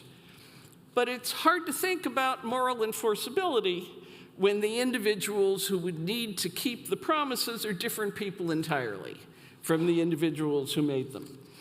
And so as authors have sought to terminate copyright grants, grantees have proffered a variety of arguments why termination is not available, or authors are entitled to recapture only a narrow slice of the copyright.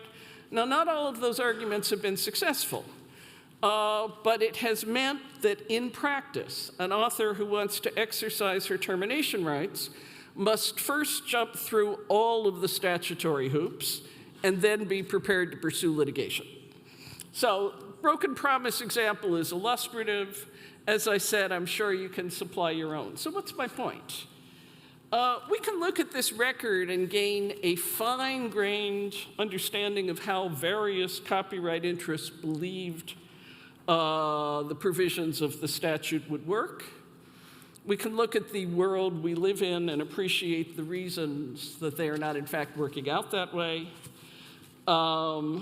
But I don't think there's a way to leverage our understanding of how the drafters of the 76 Act intended their compromises to work as a tool to now persuade courts to understand the language of the current statute after all the amendments and all the failed assumptions and all the broken promises. So if I'm right about that, does any of this matter in the real world? I think there are a bunch of lessons we can extract from the record that may be useful at a more abstract process level. First, even when it was new, the 1976 Copyright Act looked better on paper than it would turn out to work in the world. The mistaken assumptions and latent broken promises were weak points in the statutory scheme that were poised to become points of failure. Second, Jane is going to explain in a minute how the creators of the 76 Act pursued the important goal of putting authors and creators in a better position than they were under the 1909 Act. I'd argue that if we look at the position of authors and creators under the copyright law in 2026, they're not doing well. They tell us they are earning less and that they have fewer choices than they once did, and I believe them. It may be that there was a halcyon era in the late 1970s or early 1980s when authors prospered as compared with how they'd been doing in the 1960s and early 1970s. But even if that was true then, it doesn't seem to be true now. To the extent we're trying to revise the law to give authors and creators a stronger hand of cards to play, we need to recognize that's just a really difficult problem. The EU, which takes this very seriously, has been making a bunch of efforts recently in that direction, not at all successfully so far as I can tell. This is a really hard problem to fix. It doesn't have many durable solutions, and it's definitely not a fix-it-and-forget-it problem. Third, the negotiations among copyright interests that gave rise to the 65 revision bill or the 67 revision bill were intense, but they were respectful and even cordial.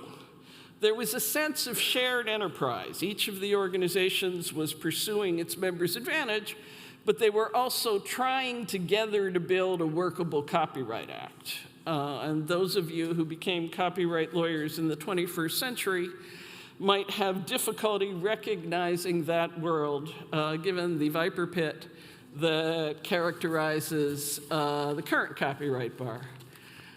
Fourth, and finally, one lesson I take from these stories is it turns out to be really important who the Register of Copyrights is.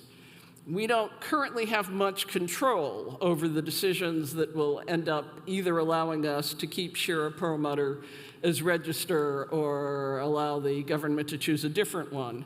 But it's, I think, important for us to keep in mind how crucial the choice is, whether we can control that choice or not. Barbara Ringer once told me that it was essential for the register to be someone who was strong enough to stand up to the copyright lawyers for all the different interests, and I think she was right about that.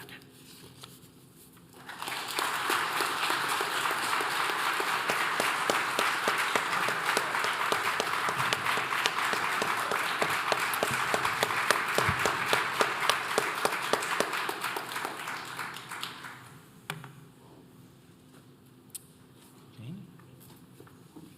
You prefer to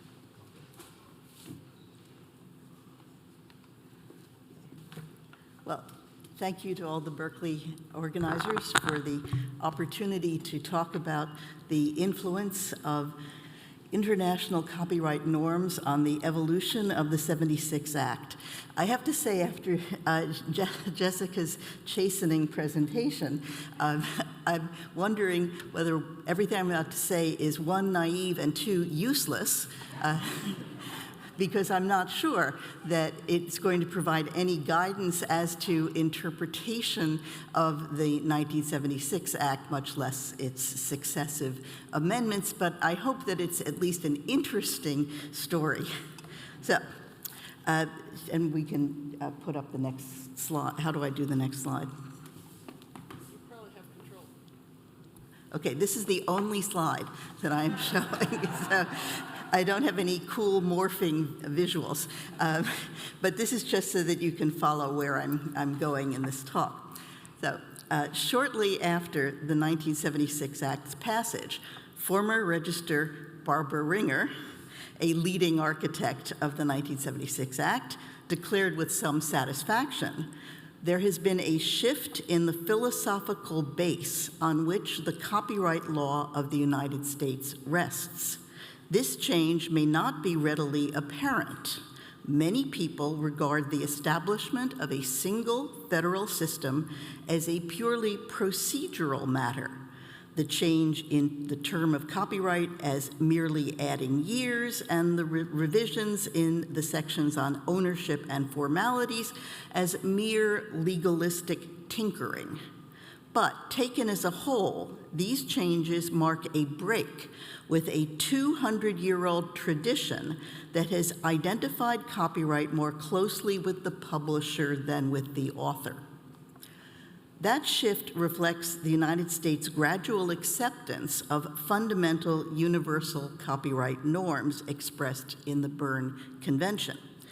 While it would require 3 more amendments in 1988, 1990, and 1994 to bring the United States into almost full Berne compatibility, the 1976 Act took the essential step of vesting copyright in authors from the work's creation without precondition of compliance with formalities and for a unitary term of the life of the author plus 50 years. International norms substantially informed this recentering of protection, ultimately placing authors at the fulcrum of a system formerly focused more on dissemination than creation. This international and comparative law-infused shift is all the more noteworthy for its contrast with the prior 200 years of U.S. resistance to international norms and international protection. I will therefore preface this examination of the influence of international norms on the development of the 76 Act with a survey of U.S. copyright's relative imperviousness to those norms in the 1909 Act and its predecessors. I will then turn to the legislative history of the 76 Act to consider how the Copyright Office and Congress resolved the principal points of divergence from international norms to draw the U.S. law closer to international standards.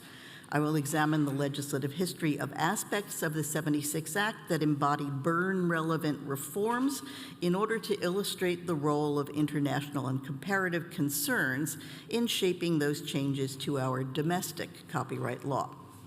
I will not cover some of the smaller reforms affected by foreign or international norms and practices, such as the scope of the public performance right, ephemeral recordings, library photocopying, and the jukebox exception. Similarly, despite abundant discussion in the legislative history, I will not address foreign or international law-influenced reforms that Congress did not adopt, such as elimination of the manufacturing clause and of the compulsory license for reproduction of non-dramatic musical compositions in phonograms, the mechanical license. With respect both to reforms Congress did enact and those it rejected, appendices to this talk are charts detailing the evolution of proposed statutory language and relevant excerpts from Copyright Office studies, registers, reports, and various hearings, which are all available on the resources page for this conference. So let's start with American exceptionalism. While the earliest copyright law borrowed heavily from England, that assimilation also incorporated the isolationism of the Statute of Anne, which explicitly denied protection to any books in Greek, Latin, or other foreign language printed beyond the seas. The 1790 U.S. Act, Section 5, went even further in excluding foreign, including British works. That nothing in this act shall be construed to extend to prohibit the importation or vending, reprinting, or publishing within the United States of any map, chart, book, or books written, printed, or published by any person not a citizen of the United States in foreign parts or places without the jurisdiction of the United States.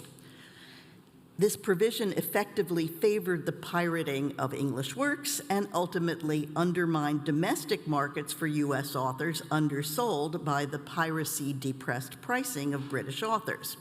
It remained in U.S. copyright law for over 100 years until its repeal by the Act of March 3, 1891.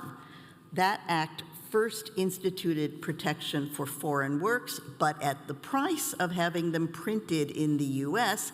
under the manufacturing clause, which persisted in limited form into the 1976 Copyright Act, as we've heard. Like its predecessors, the 1909 Act paid scant attention to international standards. In the run-up to that revision, a presidential message of 1905 noted that countries around the world were revising their copyright laws in light of modern conditions, but did not suggest that the U.S. should follow any of those countries' substantive leads. Indeed, the Librarian of Congress testified in 1906 that, I quote, "The bill is not an attempt at abstract and theoretic perfection, nor is it an attempt to transplant to this country theoretic or what might be charged to be sentimental provisions of foreign law. It tries to be a bill possible for this country at this time and under conditions local here." Although the U.S. sent the Register of Copyrights Thorvald Solberg as an observer to the 1908 Berlin revision of the Berne Convention, and he expressed his personal sympathy for its goals, he declined to take any positions on the matters under discussion, noting the pendency of the 1909 revision and his unwillingness, quote, "to engage the United States in a way that could embarrass the legislative power and impede it from choosing the path it finds most opportune." The opportune path Congress chose in 1909 generally rejected or ignored international norms that would have required substantial changes to the U.S. system, notably respecting formalities and duration of copyright. While neither comparative law nor international law suffused the 1909 Act, there were several subsequent attempts to amend the U.S. Copyright Act to bring it in line with Berne Convention minima, and thus to enable adherence to that international instrument. In 1929, Register Solberg combined high-minded and pragmatic justifications for Berne adherence. He said, "The purpose of international copyright is to secure to all authors automatically protection for their works everywhere. The product of an author's mind is property of a kind that lends itself to such world protection. Under modern conditions, an author can send his work to all parts of the world, but he should be assured that it will be respected wherever it goes." Between 1924 and 1946, major bills were introduced and another 20 or so modified and reintroduced. All failed. The principal points of divergence between U.S. copyright law and evolving Berne standards concerned, as a contemporary document said, automatic copyright in the author upon creation of the work, i.e. without formalities, such as notice, deposit of copies, and registration, removal of the requirement for domestic manufacture of foreign books and periodicals, retroactive copyright protection of foreign works, the duration of copyright for the life of the author and a period of years after his death, copyright in oral speeches, and the moral rights of authors, a very tall order. The U.S. inability to accede to the principal multilateral copyright convention, quote, because it embodied concepts at variance with American copyright law, disfavored U.S. economic interests in the post-World War II period of considerable expansion of exports of U.S. cultural productions. We needed to join the international copyright fold, but rather than trying to shelter our sheep within the Berne Convention's enclosure, we built our own sheepcote. Rather than making our law conform to variant concepts, we sponsored the creation of a new international instrument substantially made to our copyright order. The Universal Copyright Convention preserved member states' imposition of formalities, albeit in simplified form, and devised a minimum copyright term of 20 years from publication designed to accommodate our 28-year initial term and to avoid controversies over renewal.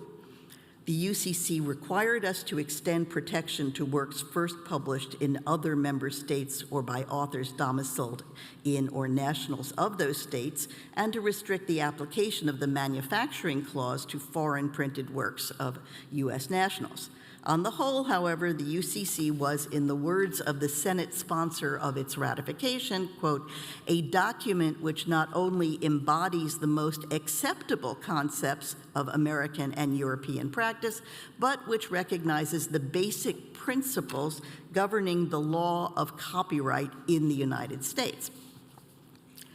Over time, however, remaining outside Berne presented a variety of shortcomings. Many countries whose protection the U.S. would have sought were members of Berne, but not of the UCC. Moreover, Berne countries provided a higher level of substantive copyright protection than the UCC, protection we desired abroad, if not always at home. Indeed, U.S. stakeholders and officials had long recognized that several of the distinctive features of U.S. copyright, including our draconian formalities and our complicated duration of protection under state common law and short renewable terms under federal copyright law, were, quote, hopelessly behind the times, embarrassing, undignified, and criticized. Our outlier status kept us off the world stage at a time of increasing need for international cooperation. As Register of Copyrights Abraham Kamenstein acknowledged in the 1965 Supplemental Registers Report, Since 1961, when the Register's tentative draft first issued, I have also acquired a deeper understanding of the importance of American copyright law revision throughout the world. The days when the United States could play a lone hand in international copyright have been over for quite a while, but it is not enough for us merely to seek and extend as much international cooperation as possible. It is startling to realize in an era when copyright materials are being disseminated instantaneously throughout the globe that the United States has copyright relations with less than half the world's nations. The injustice of this situation to authors here and abroad is obvious, but equally serious, our national interest is the lack of the cultural bridge between countries that copyright furnishes. And as Register of Copyrights Barbara Ringer testified in 1975, looking back on the revision process on the eve of enactment of the '76 Copyright Act, quote, "The achievement of bringing the United States into the international copyright community through the UCC also served to dramatize once more how archaic and inadequate the U.S. Copyright Statute of 1909 had become." To claim that aspiration to adhere to the Berne Convention primarily motivated the '76 Act's principal reforms would overstate the role of that instrument's norms in the development of the '76 Act. We recognize that maintaining American copyright exceptionalism disadvantaged our authors and cultural industries, but the insuperable impediments to complete conformity with Berne were clear from the start of the revision process. Nonetheless, the drafters understood that we could undertake some reforms that would reflect foreign practices and thus bring us up to Berne standards.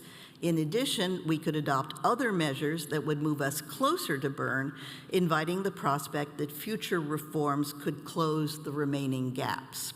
Most importantly, many of the revisions that aligned our law with international norms also fundamentally changed the nature of U.S. copyright, making it more consistent with international concepts of authors' rights.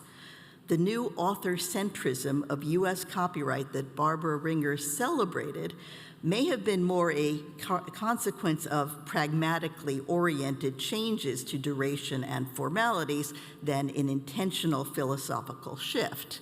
Or, as then Professor Benjamin Kaplan wrote in his 1958 Copyright Office study of registration, debate on the question of formalities could proceed at a high level of abstraction, pitting natural rights advocates, detractors of formalities, against social contractarians, supporters of formalities.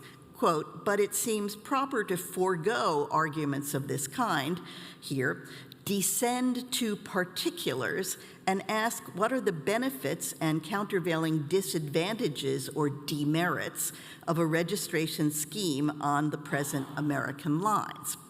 Not surprisingly, then, the legislative history generally descends to particulars and does not ascend to the abstraction of a widely shared awareness of how changes to duration and formalities and other Berne-inflected reforms would combine to reorient U.S. copyright.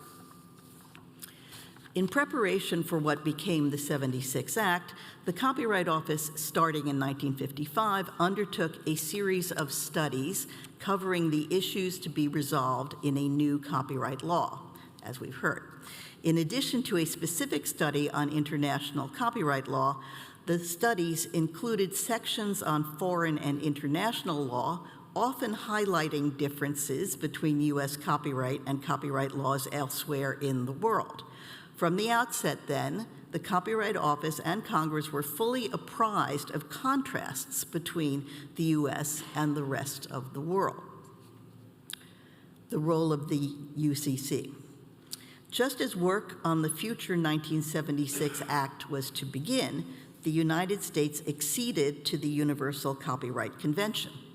As mentioned earlier, that treaty posed our answer to the Berne Convention, taking the appealing aspects of that convention, such as national treatment, but adopting a lower standard of substantive minimum protection, particularly regarding formalities and duration. Nonetheless, those reduced standards still marked important departures from our formality-fraught system. They made it easier to take the next step toward compliance with the more demanding international norms of Berne. One might surmise that Barbara Ringer, who was the principal drafter of the 1971 revision of the UCC, perceived international protection as a key element in the long game of domestic copyright reform. The UCC hastened our relinquishment of formalities as a prerequisite to copyright protection by providing in Article 3.1 that registration, deposit, and domestic manufacture, 3 of the 4 horsemen of copyright divestment, were no longer required so long as the copyright proprietor conformed to a simplified form of notice. Article 3.2 made clear that the UCC did not oblige member states to give up formalities with respect to domestic works. The UCC, like Berne, thus allowed member states to two-tier their approach to formalities. Inverting the ancient Athenian practice of democracy at home, tyranny abroad, the UCC permitted draconian formalities at home so long as foreign works enjoyed the more forgiving UCC regime. Two-tier solutions, however, are predictably unstable. Why should domestic authors and right holders suffer from confiscatory formalities and domestic manufacturing requirements when foreign UCC works enjoyed a comparatively negligible burden of compliance? Or, as Joseph Dubin, head of the legal department of Universal Pictures, queried during the panel discussion on the 61 Register's report, why should we impose a greater burden on the works of our nationals and give greater rights to the work of non-nationals? Turning to comparative law. While the UCC got us halfway there with respect to formalities, its elaborate and US-friendly provisions on duration did not provide the impetus for adopting a unitary term of life plus 50 running from creation and fixation of the work. The driving force between that most consequential 1976 Act reform was the desire for uniformity with the laws of foreign national markets for our works. Since most of those countries were Berne members, that meant that the prevailing norm in comparative copyright law was 50 years post-mortem auctoris. Berne membership also meant that in those countries, under the principle of automatic protection, copyright arose in the works upon creation. Conforming to the general standard would entitle us to reciprocal protection for duration, but were we to maintain our comparatively truncated norms, we would come up against the rule of the shorter term, incorporated both in Berne and in UCC Article 4.4. As applied to 1909 US Act works, that rule meant that a Life Plus 50 member state incurred no obligation to protect a US work past 56 years from publication if renewal occurred, or past 28 years from publication if there was no renewal. As the legislative history frequently underscores, in a period of rapidly expanding exports of US creative works, authors, right holders, and government agencies, including the Copyright Office and the State Department, perceived the gap between US copyright term and foreign laws to be increasingly untenable. Comparisons with foreign laws did not efface all US copyright anomalies, however. For example, the much maligned jukebox exception became a compulsory license and wasn't given up until we joined the Berne Convention, and we retained the manufacturing clause for a while. despite the Copyright Office's extensive study of foreign law practices and its initial recommendation to forego the mechanical rights compulsory license, Congress determined to retain it. And of course, we did not legislate in the area of moral rights, claiming, perhaps disingenuously, that non-copyright common law rights supplied adequate coverage. Neither did we go full burn with respect to formalities. While they are no longer constitutive of protection nor divestitive, registration remains for U.S. works, 2 tiers, a prerequisite to suit, and registration remains for all works, a precondition to the remedies of statutory damages and attorney's fees.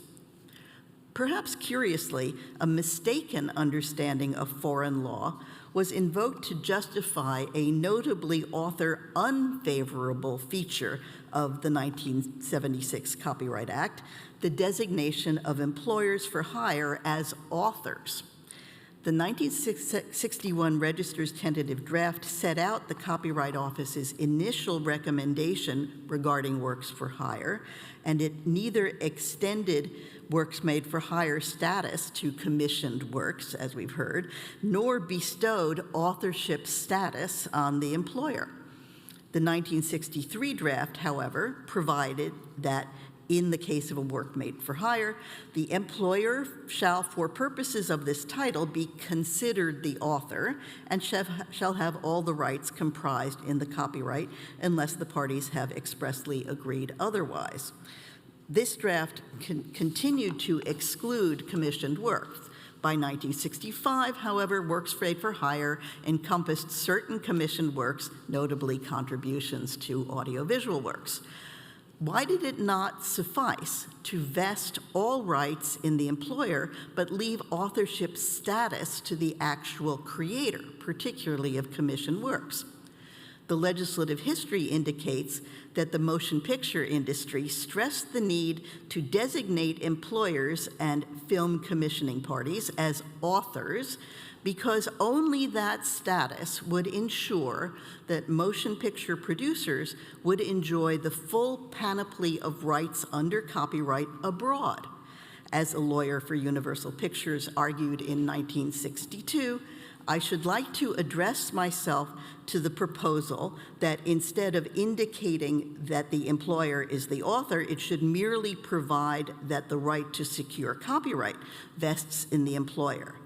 I think that the producers of motion pictures would be very much prejudiced by that proposal because certain rights are said to flow to an author, particularly in foreign countries, which would vest in others than the employer unless the employer were designated as the author. This declaration may have persuaded the Copyright Office, but it over-optimistically assumed that foreign authorities would accept the United States definitional slate of hand, divesting creators of the title of authors. In fact, when the question squarely arose, France's highest civil law court, in its 1991 Houston decision on film colorization, spurned our characterization of film producers as authors and applied French law concepts of indefeasible authorship. There are many other respects in which foreign and international norms permeate the 1976 Act's legislative history, but I will not detail them here, and I refer you to the appendices on the resource page. Thank you very much.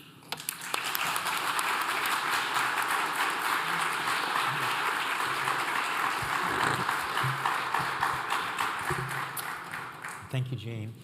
Well, we've got a few more minutes.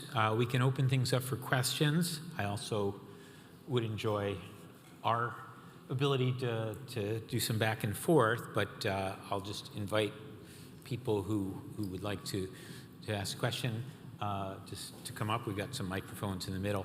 But I guess I would like to at least contrast my view on how a court interprets a statute with perhaps what Jessica was saying. In my career, I've spent a lot of time doing education programs for judges, and the thing that stands out for me most is that they never will want to say that they're engaging in policy or trying to change what Congress has given them. Obviously, copyright is somewhat unusual in that it has this kind of mixed heritage of common law and statutory law. But I guess I have trouble imagining courts trying to include people who were not present in the legislative process, especially when they couldn't have because the technologies on which brought them in.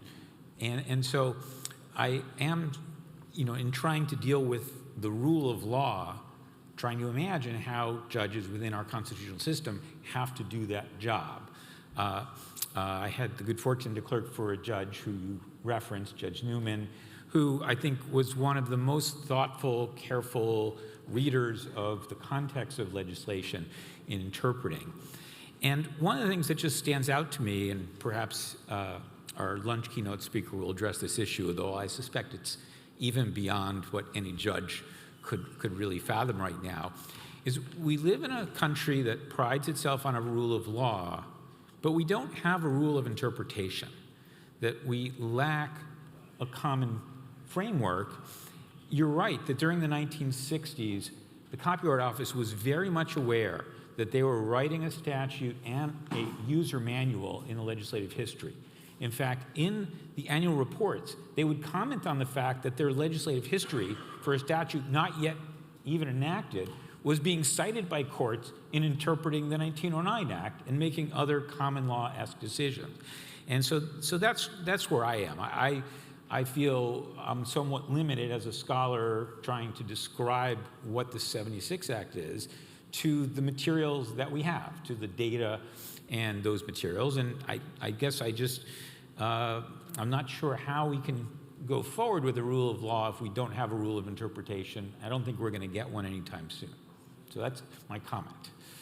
Okay, not a question? Well, Cool. I'm open to your question. I'm just saying I struggle to know how we would implement some of the things that you were saying, just because it just seems judges who are not expert in this area at all, it's very rare. There are probably 15 or 20 judges who have had enough experience with the Copyright Act that they feel comfortable. So they're often just, looking to scholars, to legislative history, to other sources, to treatise writers, et cetera. And that's I think where our state of the rule of law is.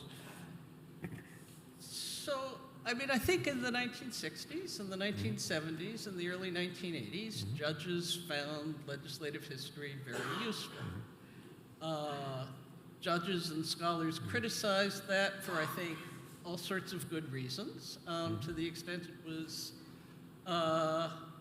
not read by the members of Congress who were voting on the bill. It seemed like an odd source of authority. We have a statute that no one is arguing was written by the members of Congress who voted on the bill, whether you talk about it's being written by the Copyright Office as a legislative agency with its delegated authority, or you talk about it embodying compromises coming through negotiation among the interests it was designed to regulate, I don't think matters for this purpose. But judges today, I think, figure their big job is to look at the text and see what the text says and interpret the statute by looking at the text and by looking at the judicial decisions construing the text. That is a rule of interpretation. I may not think it is the wisest rule of interpretation, but why believe me? I spent 40 years looking at legislative history. Of course I think it's important. That doesn't mean that's so. Right, well, even... Can I? Oh, sorry. Yeah. Yes. When 40 years ago I started out in this business too, the adage used to be, if the legislative history isn't clear, look at the text of the statute. Now, I don't think anybody would say that today, right? That there has been something of a discrediting of legislative history, but I don't think it should be overstated either. And I don't know if Judge McEwen wants to enter this fray, but the late Judge Bob Katzman wrote a book called Judging Statutes, in which he makes a very strong plea for continuing to consult legislative history, even aware of its corruptibility and the various process issues, because the text isn't always clear, and judges need help. And one place that they get help is the legislative history. The United States, the 76 Act has a really rich legislative history, perhaps somewhat less corrupt than some other legislative history. So I certainly would not suggest that it's irrelevant to the continuing interpretation of the Act, and notwithstanding lots and lots of subsequent amendments whose legislative history might be a little more dodgy. Add further that even the strict textualists say that we don't interpret the words in the statute, we interpret them at the time those words were cemented into the text. And so in order to understand that context, you would want to, and even though judges won't put it on the face of their opinion, I've had many conversations with judges where they are very interested in understanding that context. And so, the most recent Supreme Court decision, I think, is going to throw even more sort of confusion into this issue. But that goes to how our democracy is evolving, and I find it odd that strict textualism is becoming used by people who I think are not that sympathetic to the people who put that into our jurisprudence. So I see a bunch of questions or hands. Zach, are you making a question, or are you just piloting? Yeah. So Tyler?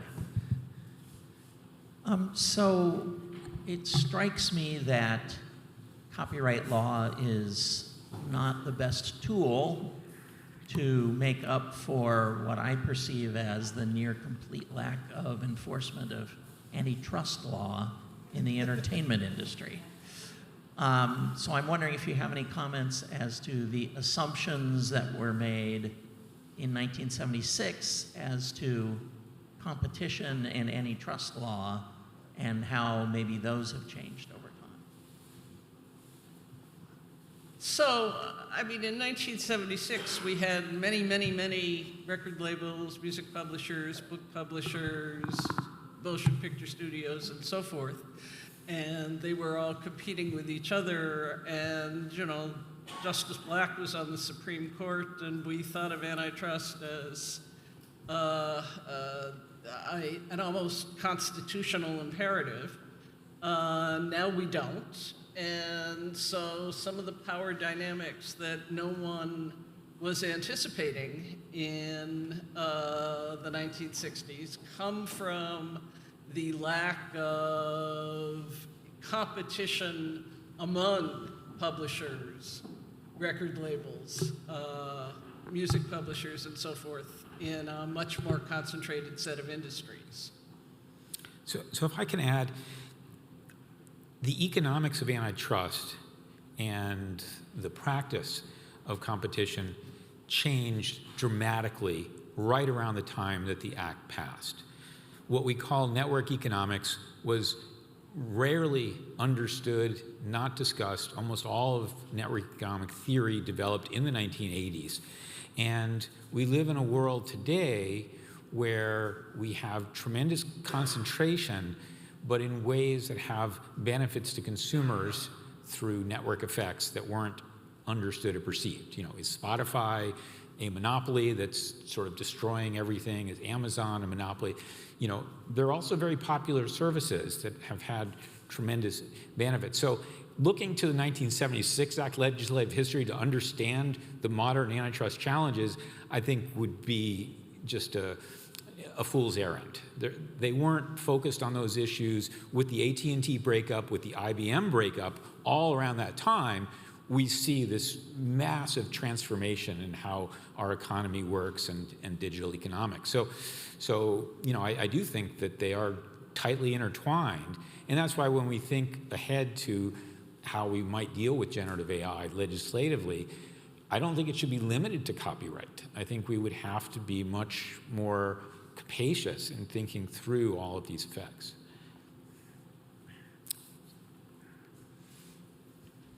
Thank you. You've described what seems like an idyllic world in which various interests get represented and compromises get worked out.